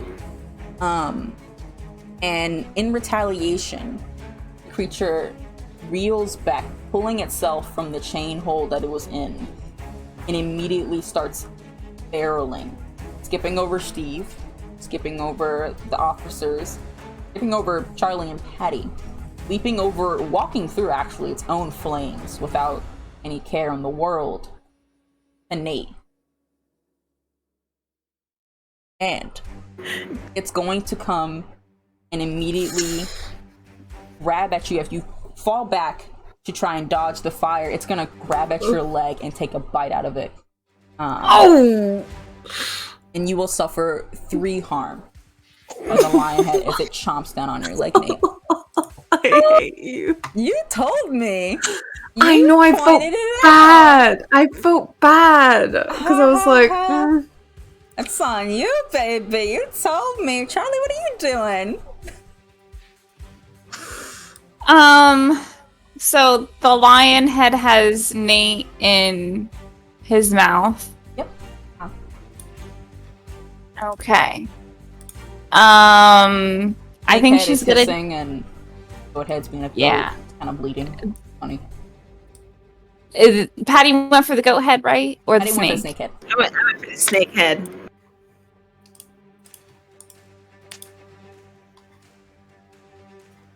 God, this is why I have a -1 and act under pressure. It's on brand. Alright. I think Charlie's gonna take out her pocket knife that she has. Mm-hmm. And she's gonna follow Patty's lead and aim for the head or eye. So, you know, she's gonna channel her years of baseball playing, and she's gonna take that knife and she's gonna throw it and try and aim for the lion's eye. The lion eye? The lion eye. Okay. Alright, I'm gonna say that's act under pressure. You are in this high-stakes, stressful situation. It is a 6. Mark experience. Am I gonna level up for the first time in this game? You might. You chuck this pocket knife, and the goat head actually breathes this plume of fire at it and redirects its path, burning the metal so it's hot, or it falls on the ground, kind of toasting the area around it. Lovely. The officers are all like terrified that you've run in on this and don't know what to do with the situation, and they're still wildly shooting, but now without a target. After a moment, while the pocket knife has fallen to the ground, there is a blast of this green energy as you see vines erupt from the ground somewhere behind you, and for a moment you're terrified as this loose piece of paper, just a little square loose piece of paper, like kind of flutters to the ground, and once it taps, these vines reel out, and there's about 3 of them that strike at the lion. Don't see where they're coming from. You do see Piece of that- paper? I want to get that piece of paper. Oh, the paper falls and like disintegrates into the ground, and once it does, the vines come up. It must be a written rune. It's the witch, the one that's been doing all the magic. But Steve, what are you doing? You got the chain, you kind of went with it, you're still holding on, but you're no longer holding it down, but it does not kinda have its reel attention on in- the people anymore. As best I can, but did he see when Patty shot, like, that it didn't really do as Didn't much? do he as much expect? damage, yes. Okay, in that case, he's gonna, like, while trying to hold it, he's gonna turn to the officers and be like, okay, I'll be honest, this is not a thing normal people can fight. You are not gonna be able to do anything. You have to go. And can I try and use trust me? Yeah. That's a very honest answer, you know? That's a very truthful thing you're saying right now. Mm-hmm. Fun fact. Nate would be proud if he wasn't screaming in agony. I was so I proud almost, of you. I got a 10. Hey, okay. So they're gonna do is you say you yell this, and the officers are like terrified, confusion, but they can't even see what's going on, and they barely just start backing up. They try to grab at their friends, and they are distancing themselves from the fight, heading out of this clearing until eventually they're out of sight. Okay. And I guess I'm just standing there like... You went with it, and you're like, oh shit! As you're holding on, as its thing is like trying to lift its head and trying to shake at Nate. Nate, by the way, how are you doing? Nibbled Nate, on like a chew toy. Nate is not having fun. He is in a lot of pain. Yeah. I think if it's got him like ringing about, he's gonna like try and at least swing his axe to try and get it to release him, and I guess he's gonna roll to kick some ass. Yeah, go for to it. try and. Let us kick some ass. Go for it. I'm realizing Charlie was a hitter, not a pitcher. You What now is? realize this little fact. That's why she has the bat. Does have the bat. Okay, wait, no, it's an 8. It's okay, it's an 8. Okay.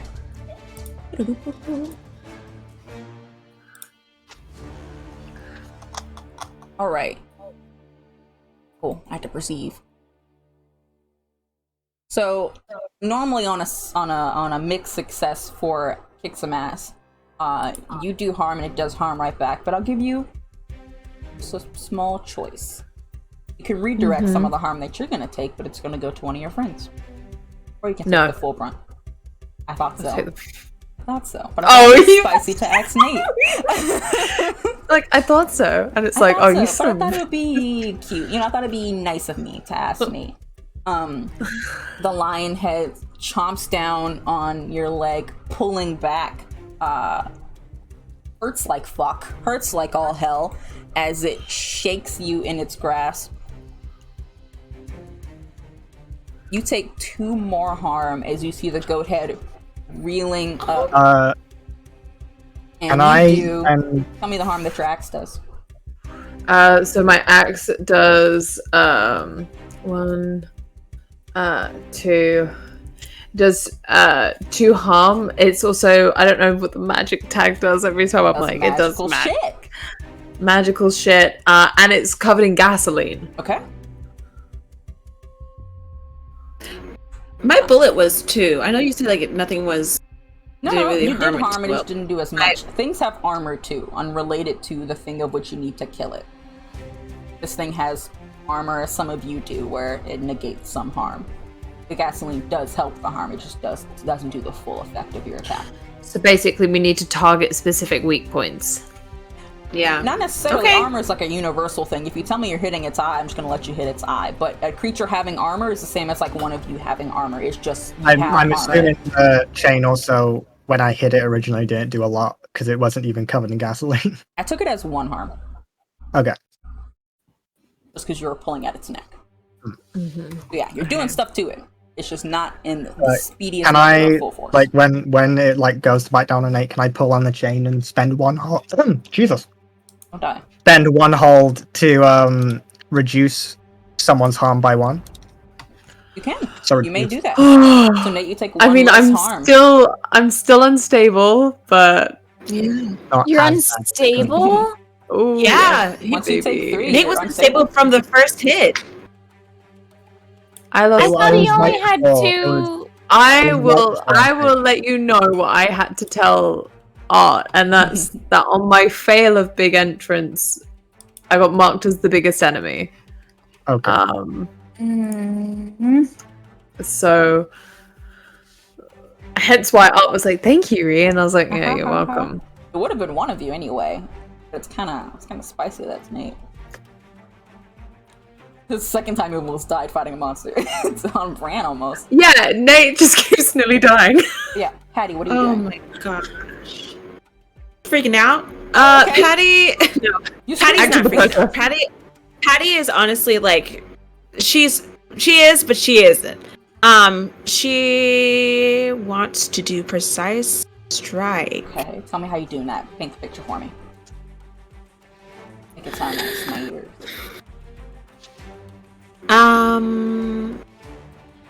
So has Nate been let go? No. No. He's still a true toy. So she sees that happen. Definitely feel like she lets out a scream, like, "Hey!" Like, oh my god. She whips out. She probably. I don't know. She's just gonna aim for whatever weak point that she's. In the mouth area, the neck area of wherever this is grabbing him to try to get it to let go. Okay. So are you aiming for damage or are you aiming to get Nate free? Both. It's gonna just, I'm gonna adjust what you roll depending on that. I don't know. Are you shooting for, like right where you want it? I'm saying like if you were to roll something else, like Act Under Pressure, the status of your roll will be focused on getting Nate free and would 100% more likely get him free. If you do kick some ass, if you get a full success, I'll give you the... I'm doing precise strike. I'm doing my move. Strike. I didn't hear you say precise strike. I just thought you were just... Yeah, I want to do my... No, I'm doing my... Tell us what people what precise strikes does. I did not hear that, my bad. No, it's all good, all good. Let me see. Precise strike. When you inflict harm on a monster, you can aim for a weak spot, and then you plus tough, and then it tells you all the other stuff that you get with. Gotcha. If you get plus 10, I get 2 extra harm on top of my 3 with my gun. Gotcha. If I get this makes so 7 much to more sense 9. with what you were saying. Go for it. Do that. My brain's Okay. What? No, it's all right. I think something funny was happening when I said it. Okay. Audio said bleh. Okay. Oh? What you get? Okay. Wait, I have to see what my tough is. Ooh. What you Is get? it good? Is it good? What you get? I think so. I got a 10. Ah! I rolled a 9 plus 1. My tough is As 1. you should. So how much harm are you doing? That's a good question. My magnum is 3. And plus And then precise strike. 5? Yes, plus 2. Just first your amount of harm right there. You deal out this imaginable crazy amount of damage. You shoot at the mouth. You aim for like just all right here, right above Nate's leg, and you manage to just hit it right like in the top of his jaw, nose. You think you hear a tooth break as it roars and rears back, and just gives this like loud thundering roar that kind of vibrates the ground. It does let go of Nate. Nice. Oh, You did what? harm will come back to you. The snake head whips on you and bites down into your arm that is holding the gun. You keep hold of it, but it does do 3 harm to you, and you can feel that arm starting to tingle as if it's going numb. Patty. Oh god, I have venom. Huh. Okay, cool. Charlie, what are you doing? Yeah? I'm sorry. Hey. I think Charlie is seeing her friends get just like annihilated and hurt really badly, and her temper is rising. And so I want her to focus, like try and run up to the beast. So she gets like in its sights. I'm about to say there's like And- 3 different sites. You can get all of them. In the lion's He's the lion. face, Okay. in the lion face, and she's gonna hold up her hand with the ring, and she's gonna say, "You will freeze." Let me think of something real quick. Let me perceive something real speedily. What am I rolling for? Magic? Weird? Yeah, it's gonna be weird, but give me 1 second. Got you.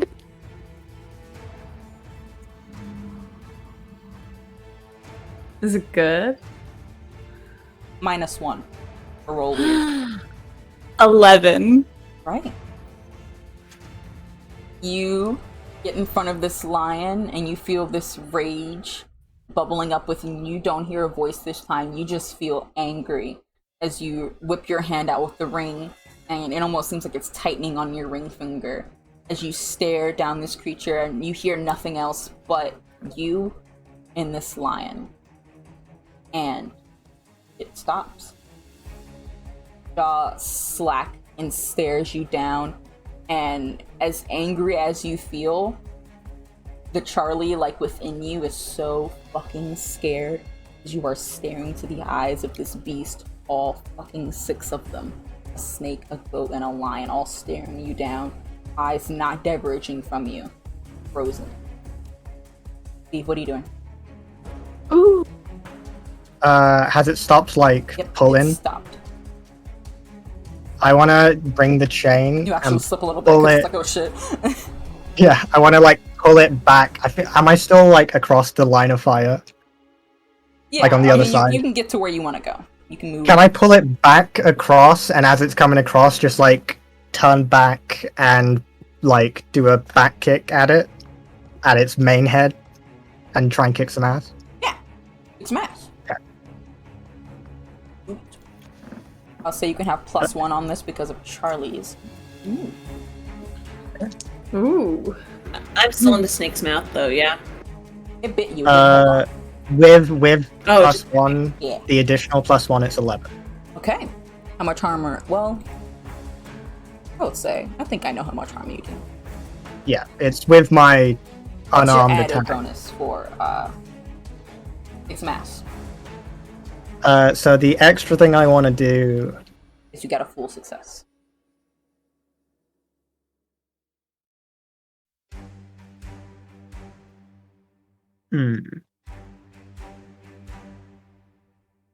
As I kick it, I want to reassert how the chain is positioned to get a better grip so that I can get +1 forward Okay. for the future. Okay.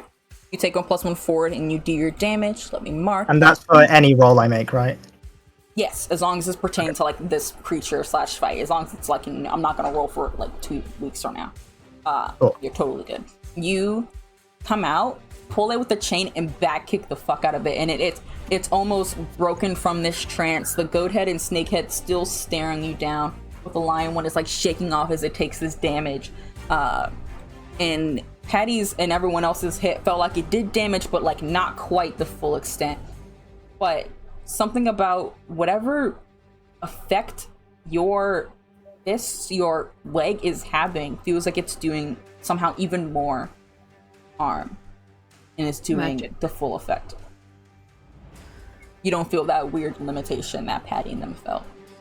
As the lion head is shaking itself off, I think, Nate, you see this as you're like flopped on the ground, kind of trying to get your bearings. You don't even know what's going on with your leg anymore, but you ain't gonna look at it. You whipped out your axe to heal at it. You just look up for a moment as you see another square piece of paper slowly floating before it whips around with precise movement onto the head of the lion. And this burst of light and water just comes out, and it's cold, it's ice cold. And the lion like rears back, its gaze broken from Charlie, but now the lion head is entirely occupied with whatever this ice that is slowly creeping all over its face and eyes. And Nate, you just barely, when you see it, you look back to see where the fuck that came from, and all you can see is a faint shadow of a figure shifting away to be hidden in the trees once more. Looks like we've got an ally. Allies. What are you doing?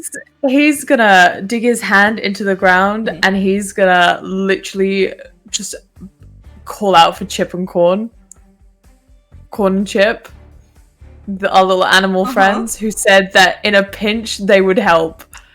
We're locked under pressure. Okay. No. Roll charm. Okay. Not manipulate, just charm. 3, 6, 9. I have 2 charm. 11. Fuck it up. You have just 2 reach. charm? You have 2 charm? I have +2 charm. Wow, Nate Wow, is so loving and tender and Wow. charming, apparently. He is Did you get the that from a sweetest level? lad. Oh wait, no, I have a +1 charm. Fuck, it's a 10. Sorry, I got excited. I have +2. Cool. Sorry. It's okay. Close enough. Still a full success as you reach into the ground. Let your fingers dig into the earth, kind of like I did earlier with the unicorn. For a moment, you're just like, chip, corn, chip. Chip, corn. And for a moment, you don't hear anything, and then the ground starts to rumble. And you can feel it almost wiggling now that you've kind of felt for it when they're moving around. And you can feel their presence here now. They haven't done anything quite yet, but you think that they're here. Can you help my leg? You don't get a response at that. Actually, Okay, Charlie, no what helping are on you my leg. No, Patty, what are you doing? Yeah, Patty has gone over to Nate. She she pulled out the ointment. She put a little bit on herself, and I feel like she took a little part and just was like, "Fuck it," and licked it and tried to like eat a little bit of it too, because she could feel her arm going numb. So she's like, "Maybe I need some internal." You don't eat it. Huh? You Tastes so put it on bad. thing. Oh wow! It tastes so Oh bad. wow! She You does put it a little, anyway. It's not edible. and you Yeah. and Yeah. I'm sorry, Patty. You do throw up. Okay. Okay. It's pretty gross. Right. It's pretty bad. She does it. She knows up, but she's like, okay. Okay. She kind of, wipes it off a little bit, and she's like, Nate, I'm here to help. As soon as she goes down, Patty, she's gonna reach for her. He's like, Patty, I think I'm gonna cry. I'm crying. Patty, okay. I'm already crying. It's all right. It hurts so bad, Cry Patty. if you need to. Cry if you need to. Cry if I need And to. she's- Patty, I don't want to even look at my leg. Is it bad? Is it bad? I don't It's want to so look. Patty, is it Don't look at bad? it, baby. Don't look. Don't look. Just don't look at it. I feel like we're a little in over our heads here. I don't know if we should continue. Patty, Because you need I to feel die. wait. After 3 harm, are you unstable? Yes. Yes. Like if you get It's if you on check your, off it's on your 3. floor. On your, like, Once you on get the your on your floor, floor. Okay, cool. Starts So I'm going down. stable too. So yeah, you're Okay, fine. so- You haven't gone over it yet. I'm Yeah. unstable. Yes. Yeah. So she's putting the ointment on his on Does his it leg. sting? You know, like when you get like this. Yeah, it fucking burns. One, because Patty's just touching the wound at all, and 2, the ointment kind of sizzles. Sizzle, sizzle. He's gonna uh, put his shut in his mouth, and he's just gonna scream into it like. You don't heal any, Nate, but you are stabilized. You will not continue to go further down on harm the longer. Because you can, I can give you more harm whenever I want. Once you're unstable, it continues to go down. But you are now stabilized as Patty slathers this wound. Patty, I'm gonna say you have about 7 more uses of this. So keep note. of Okay. that. Got it. You are not healed, but Cool. you are also stable. And Patty, you started to feel just like the weird, like, stomach not doing so well. But you think when you threw up, whatever was going on with the poison might have came back out too. The ointment with eating it. Okay. I think it all kind of worked out. You're not healed, but you feel like you're not possibly poisoned. So But that's honestly maybe she shouldn't have, because she couldn't feel the harm. She can't feel the pain if it's fine. numb. She's fine. Anyways, Exactly. so yeah, that's what happened. Charlie, what are you doing? As you watch like Patty run over, lick something, and then run over to Nate and start slathering up. Steve does a sick ass kick to the lion's face. This weird piece of paper lands on the lion, and now there's like ice that's going over his face that's slowly starting to crack. What is Charlie doing? Oh God. So do the snake and the goat are still looking at her? They're still looking at you, but you can feel it breaking. You can feel that they're being distracted by being 1, hurt, 2, the lion head is no longer looking at you. Eye contact broken and the spell lost on some parts of this creature. You're getting a feeling the more it's getting hurt, the more it's losing focus on you. Like once it takes damage, it's unable to just keep going. Yeah. I'll let you know just what's going through my brain. Either I use monster empathy to find out what it wants, or I just try and swing my baseball bat at it and try and hurt it. But I know that is not going to do probably anything. It'll do damage. It'll do damage. But at what cost? I'll break my bat or get chomped. I will say, you don't know how much there is to empathize.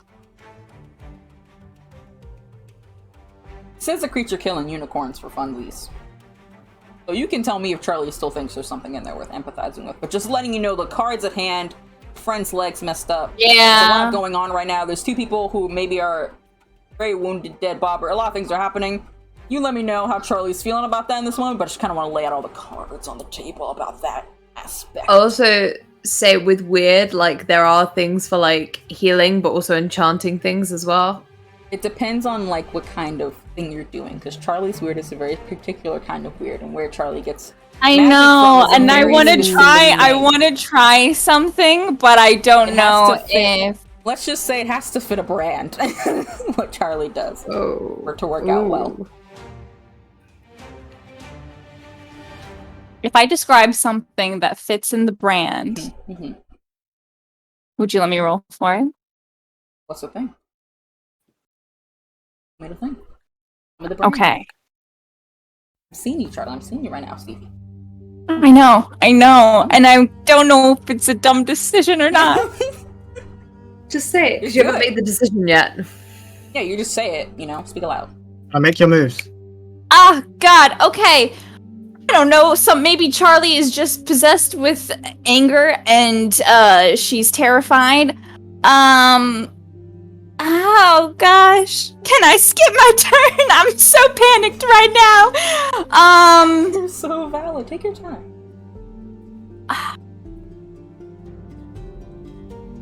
I want her to maybe think that I don't know if it's gonna work. Just say it. Oh, Just say it, just honey. do it. If I it doesn't want work, her then it to doesn't work. literally just to try and attack the lion, just with she's just going at it.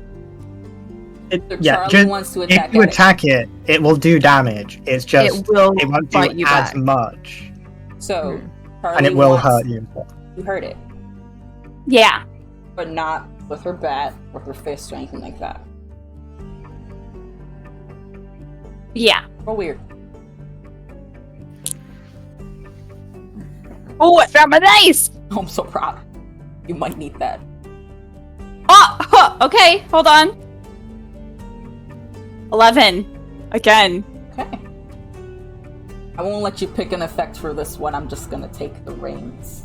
Okay, go ahead. Go ahead. Take all the reins. You just glare at this creature in just absolute anger and rage. As the snake and the goat head are looking away from you, no longer focused on you as a target. And you are so angry that you need their attention back on you. You need them to look at you right now because you're the most important thing within a 20,000 feet radius. You are what they need to be perceiving. And you start pulling. You clench your hand in a fist, the one with the ring, and you pull your hand back, and you just keep pulling, and something rocks within this creature as it starts to shake. And you can see in the snake veins pulsing all over it, turning almost this dark red or black, darker than the blood within its body, just full on.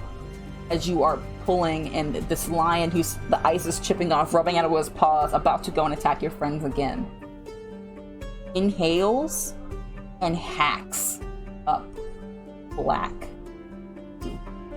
blood on the ground. Dead or no? No. She's just poisoned it with like bad blood. Okay. It starts just hacking up the goat head, the snake rearing as the main host is trembling with this energy. Steve, what are you doing in this moment? Oh, did it not get a turn? No. Okay. Not yet. Actually, pause real quick, Steve. What you're doing? Nate, from where you were feeling your hand being touched all over your leg and the pain and a lot of things happening there, you look up, try not to look at your leg, and you can see the weird rumbles in the ground moving towards this creature, grabbing at its legs as the ground bursts open in these spots just under each of its feet, and try to grab it and slurp it in. It only grabs 2 of its paws, but it's slowly trying to pull it down. You can see the familiar, just one little ghosting of a paw, just one, as the creature is already hacking some of that black ick, almost covering the ground and staining it where it goes, but it's being pulled down. What you think is conscious at work. Okay, before I go, I do want to mention I have done kick some ass twice, and even though both of them were really high, do I still take damage on both of those? Because I haven't taken any harm yet. You know what you're going to do now, and I'll remedy that in a second. Okay. Well, if I took harm, that would affect what I'm going to do. Okay. Yeah. Okay. And yeah. I think... Sorry, I'm gonna have a bad time of keeping up exactly after I need to be doing that. I can't remember if I had to do something else. When Patty attacked, the other harm went to Nate. And then the second time, when someone else attacked, the other harm also went to Nate. The only instances are when I did harm to it, when I rod kicked some ass, because it's do anything else engagement. afterwards. It didn't hit anyone and else. I've done that. Yeah, it hasn't hit. Oh, Wait, it can hit someone It can hit else? someone I thought else. it had to hit me. No, it can hit someone else. That's how I've been doing it. It's Oh. because of Nate's big Okay. thing. It's been when Patty hit it, it didn't hit Patty. It hit Nate as a consequence instead of hitting Patty. And then I did that one Okay. other time to Nate. So I think it only is meant to hit you one time from the last kick. I think. Okay. So I think the first time is when it was attacking Nate because I think afterwards it's the you fire didn't really. or something, wasn't it? No, it shot out fire. Oh, yeah, through it was a a- barrier, it was and it barred you all from getting over there and created like this line of fire. I ran didn't over even towards- attack it first. it I didn't didn't. even Patty attack it shot first. with the It came snake. over and bit me. Yeah, Patty shot the snake, and then it ran over and bit him anyway.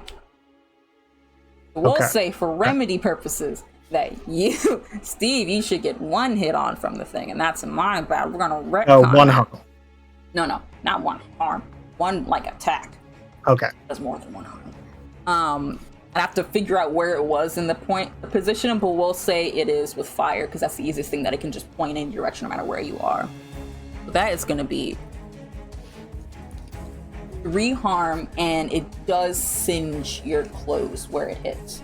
So you are Got it. kind of caught fire at that moment. You can say Got it. if you want to like put that out for now and then. But I think you're I'm unstable, currently on so- fire, and you're kind of Yeah, rocked. I'm on 4, so I'm unstable.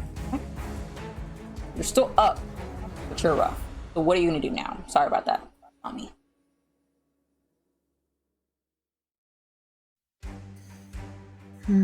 Wait, how much harm did you just take?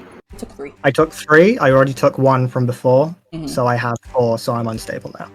Nice. Welcome to the gang-a-lang. I mean, included. And I'm on fire, apparently. Yeah, your arm. Let's say it's like your arm and torso, so you're kind of just burning a little bit. All right here.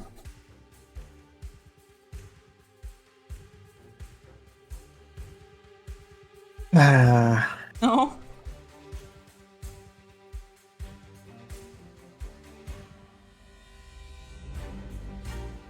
There's nothing else I can do, so I just have to risk it and kick some ass.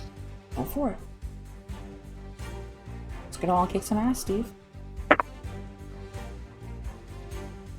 Now is not the time to fail. What'd you get? I got a 5. Even Are you using luck? even my +1 forward won't get it enough. No? Are you using So I luck fail. right now? No. Mark experience. I'm leveled up. Oh, how joyous. Oh, how lovely that is. As you can see this black ichor coming out of this creature, how do you want to kick its ass? You didn't tell me how. What are you doing? What's your method?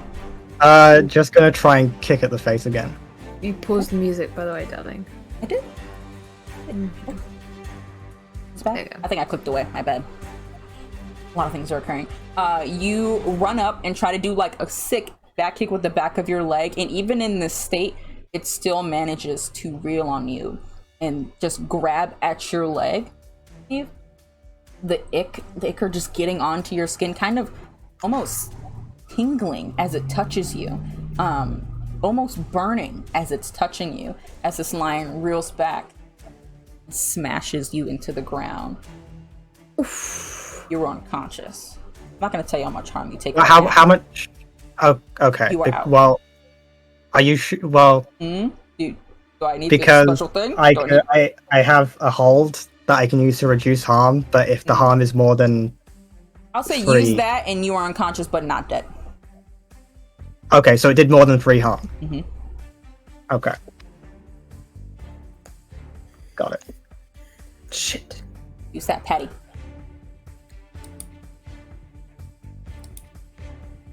Patty wants to retreat. Okay, how do you go about starting that? No, not. She would not leave. Oh. She would want to like tell. Oh no, Everyone, I meant, like, you know. what's her plan to start like getting everybody out of here? Like, how is she gonna do that? If you were saying like Patty's move is to retreat. I don't suppose this account is being captured by the monster. Sure, you know. Yeah, Experience. I'll let you have it. It's captured. Hopefully by I the live monster. long enough. Only you. Hopefully I live long enough. Go for it. You are So being- I can only use precise strike once. Yeah. I don't know if we ever put a hold on that. Oh, Does okay, it say? cool. No, it doesn't have a limit. I'll say this crazy enough a situation out loud if you want to use it again. Yeah, I want to use it again. So Steve is far away from it. Steve is with the lion, so however far you are from the lion. He was on the floor. Okay. But it's I was still sitting it's on still the bench. preoccupied. It's still preoccupied, coughing up like the bad blood. It's Yes. still preoccupied. Took a bite out of him, threw him, let him go, and it's still blah blah. Patty's gonna go and try and grab his body, and pull it away. That's what she would want to do because he's in harm's way. Act under pressure. Is that act under pressure, or is that help Oh, protect someone. Like helps out. You do that. protect someone? Do that. Make that it. Do that. Would that have reduced the harm that I took? Because you're supposed. Well, I mean, you'll work it out. Yeah, it would have had to happen right when you got hit. / you rolled a 5, didn't you? Not a 6. I rolled a 5. Yeah. But Sorry, does protect someone? are with me today. Me Because perceive. protect someone is prevent harm to another character. Yeah, but that would have had to happen like right when you had your harm. So what I'm asking is, if Patty rolls protect someone, what happens? Because there's no harm actually being done. Oh, it's to prevent harm. Okay, so then something different. Yeah, help out. Help out is what Help out. I That's what you meant. meant to say. Yeah, I said Yeah. protect because I'm so used to saying protect someone, but the move help out plus cool is what I mean. Like help him Yeah, help out. You help Yeah. another hunter, that one. So that's what Patty's doing. Sorry, not actually. I'm gonna protect do someone. help out, which is plus cool. It is. Patty's a cool mom. She's a Okay, cool mom. I rolled really well, guys. I got with my cool. I got a 12. Fuck it up. Yeah, you can yeet the hell out of Steve. Yeah. You can just, I would say it normally grants you +1 on your roll. Steve's not in a position to make any rolls right now. I think you can just grab him, yank him, and then just start dragging him away in this moment as this creature is coughing out this blood, and you can start getting him further away and out of its range of motion. Kind of like firemen carry him a little bit, you know? Chuck some ointment on my face. Smack him with Down my gullet, I'll puke, I don't care. You lick it? Okay, it's convincing. she pulls out his tongue. No, she. Oh, it's so bad. she No. wherever he looks like he's had injury, she'll put some ointment on him. I'll say as you're getting him away, you can start putting ointment on it and you stabilize. You do not heal right away, but you do stabilize. Nate, by the way, you heal up 1. Patty, you as well. Nice. Ooh. Okay. Yeah, I'm on 3. Nate, what are you doing? Nate. Your leg feels like still messed up a whole lot. A lot of things are happening there, but you see Patty lifting up and grabbing at Nate, pulling him away with like really cool strength that's kind of hot. Nice. Charlie with like hands out and like was like frozen a little bit as she was staring down this creature with this black blood just coming out of it. Is the ring glowing? No. Charlie is a little He's. Ooh. bit. Am I seeing that with weird eyes at the moment? Am I seeing that? You don't know the difference quite yet, but Okay. you are seeing it. It's a faint red, and it's only around her eyes. Spooky. Is it possible for me to stand on my leg? You can stand up. You won't be able to get very Okay, far. he's gonna stand up. Actually no, before he stands, he's gonna again like keep, because his hand's still in the dirt. Mhm. He's gonna look at his axe and look at the beast, and then glance at Charlie in her eyes, and then he's gonna try and channel some of that magic again. He knows he has innate magic in him as well, but something about the magic of the earth just feels more powerful to him and more natural. And he thinks that it will do more, so he wants to try and channel it into his axe. Okay. He knows his axe is already a magic weapon, Mhm. but he's hoping that he could potentially do some extra damage with it. I would say roll weird. You're pulling from the earth once more. Be nice to me, be nice to me, be nice to me. 3, 6. I'm rolling a lot of 3s and 6s. your magic Plus number? weird, that's 9 plus 2, 11. Okay. You try to reach down once again. You see that Corn and Chip are still like pulling this creature down by 2 of its legs, just sinking it lower. And you use this opportunity to reach down as Patty's getting Steve out of our way. Charlie looks okay. You feel the earth once again and feel that similar power going into you. Again, bubbling up inside of you, almost too much to handle. It hurts before it kind of bullies out into your axe. It doesn't feel like all of it's left you. And you feel this like almost like heartburn, but more in your chest. But you don't think about it right now, as you now have your axe fully empowered. And I'll let you do one more thing. I'm assuming you're gonna go try and strike it. He's gonna, because his axe is throwable. It is. So That's he's a hand. gonna That's a whole try thing on it. It's a whole thing. So he's gonna try and throw it, and he's gonna aim for the snake's head's neck. You aim and fire. Kick some ass. An 8 is a -1 to just, doesn't he? Maybe a little bit. But you roll. It looked really cool though. Yeah, you threw it real good. It's a giant axe being thrown. I'm gonna spend a luck point. Oh, dangerous. It's 2-1. I've rolled 2 1s, so that makes it a 1. That makes it a 1. So I'm gonna spend a luck point. Wait, a 1 doesn't do anything, but But No, it's just I mean, it's a it's fail, and just there's no fail, way of yeah, helping anyway. it. yeah. there's no way of assisting that. So yeah, I'm spending a luck point.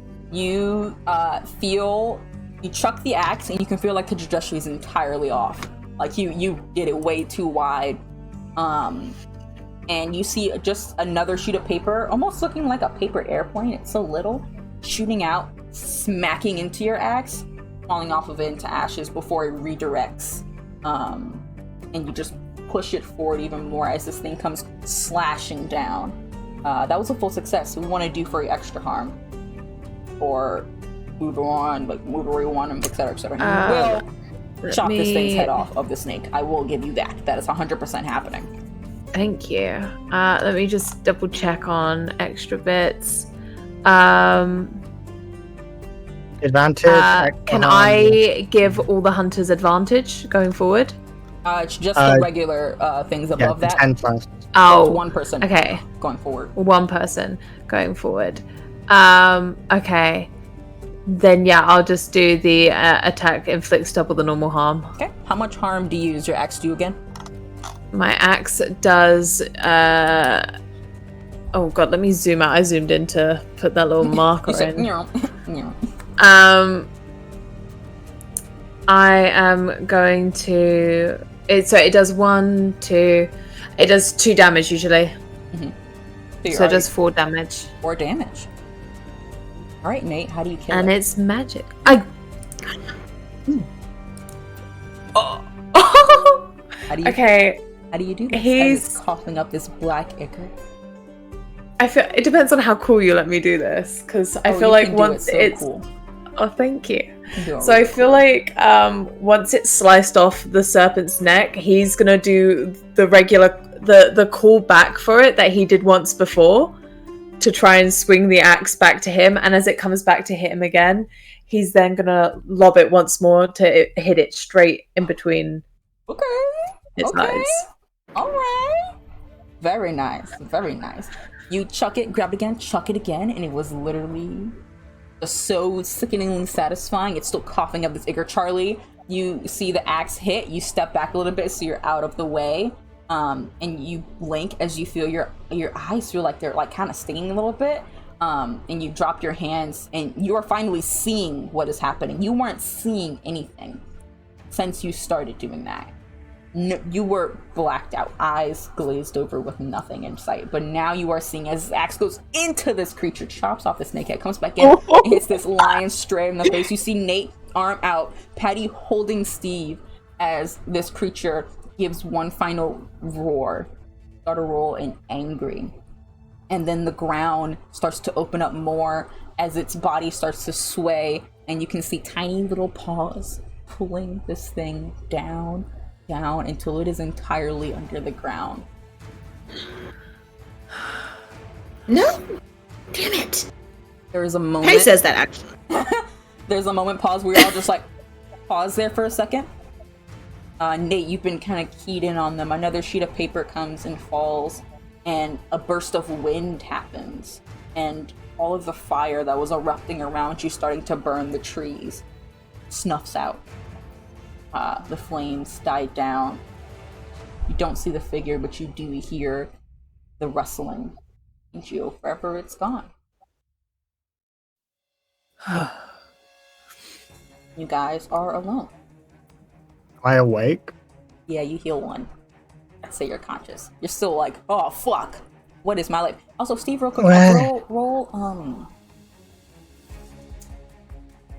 weird for me. 11. Okay. But you guys are alone. Okay. Oh my god. That was a lot. Where is it? She's like, where is it? it's Steven, honey, it's gone. It's gone. She's like trying to like get him. Do you need to lay down for a second or sit down? Oh, No, get me up. okay. Don't sit you down. You want to stand up? It's gone? It ran away? It's gone. It's dead. Okay. Okay. Nate, are you alright? Nate, you caught your axe.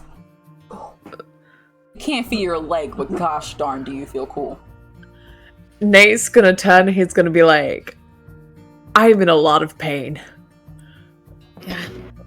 But Can imagine. yeah. Mm-hmm. He's actually gonna throw the axe like down and like lean on it, like to like support himself a little bit. He's like, yeah. Now that the adrenaline is wearing off, the pain is searing. Oh goodness.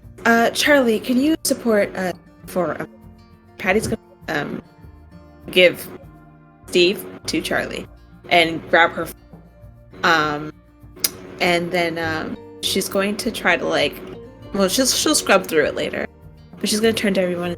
We should probably want Your fans to to head keep back to picking you mine. up a little bit. Hello. Wow. No, you're Yeah, good. You're that- good. It was just choppy coming in. Mm-hmm. Does the thing. Maybe that does something for it. But she's gonna suggest that we, if you guys want to come back to the infirmary, maybe we can rest there for a little bit. I have cocoa. Hey, Mm-hmm. hospital. Hospital would be actually a better idea. I for need you. a- Let's do that. I don't have health insurance. I can't go to the hospital. To Steve, you'll in come like a back daze, to start wandering off, like into the woods, thinking like hospital and Bobbitt's room. And can I do something, like, can I try to roll weird to like do a little something beyond human limitation? Is that okay? Go for it. Cool. What do you want to do? Try to roll. Well, we'll see if it succeeds. That's a 6, but I still technically have a +1 forward. I'll let you use it. So that's a 7. What are you doing? So I want to do something beyond human limitation. He's just thinking hospital, Bobbitt's room, and I want him to just be at Bobbitt's room. Okay. I think you inhale and you start like mumbling, hospital, Bobbert's room. Hospital, Bobbert, did you wake up? What's going on? No signal service out here. I don't know. And you're just mumbling all these things, and it's just when I think Charlie maybe notices that you're wandering off and is like, Steve, and just only gets a chance to call out to you once before for a moment you're there, and then a second later all you guys feel is another burst of wind Not like the one you felt before. This one's different. It's warm. It feels like hot sun, like if you were to sit under the sun on a really hot day. And Steve, you come crashing down, stumbling and falling, hurting yourself more, knocking over things into Robert's hospital room. He's still there, partially now seeming to be a bit awake with this, and it's just like just barely all you can hear is his voice. But the feather is gone, and his voice is all you really need to hear as you pass out. Yeah, Steve just stumbles forward and just says, "I did it," and he falls like on Robert's lap. Okay. You say that, and I think the three of you are just like, oh, okay. And you start getting Nate out of the forest, finding out whatever happened with the sheriff and their crew, and I think that's where we're going to end today. But there's one more little thing that occurs. Somewhere nowhere near here, or maybe very, very close, someone slams a fist on the table. Pity. And turns, and a door slams. The voice is different. No, don't do that, Rhea. It's not a voice you've heard before. I only know like 3 accents. Oh, okay, I got it. Yeah. I'm sorry, I was not trying to make you have like conspiracy theories that aren't there. I'd only know like 3 accents. But this voice says, pity. And someone else says, maybe next time. I think if we try again, I think we could really get him. And that witch was no help either. And you hear a book close. And that's where we end tonight. Oh my god. Wow. Thank you guys so much for coming out to this episode of Paragon Dusk. Sorry it was so long. It was supposed to be a big episode. A lot of things occurred. I think a lot of things did occur. But if there's nothing else, thank you guys so much for playing. Thank you guys so much for watching. And we'll guys see you in the next Paragon Dusk. On Friday, no Friday, there's no Frankenfunk. There is Mortal Reverie should be happening on Saturday, I believe, and then next week is Question Bound with me and Fergus. We're being questioned. So this is a perfect time for you to go to our Discord and ask some questions for me or Fergus. We're being hosted by Hulda, so you should come out to that. Like, what? I don't think, Fergus, have you been on Question Bound? Never. Once in a lifetime opportunity. Ask me all the hard-hitting questions. I'll tell you. Pineapple does not belong on pizza. Hot dogs are a sandwich. We're gonna debate about that pizza. We're gonna debate about that pizza. We're gonna debate about that because that's my favorite pizza. That is also my favorite pizza. Anyway, so now you know that we're not friends anymore because of this. You guys have a great night wherever you are, and thank you so much for hanging in with us. We'll see you guys next time. Bye. Bye.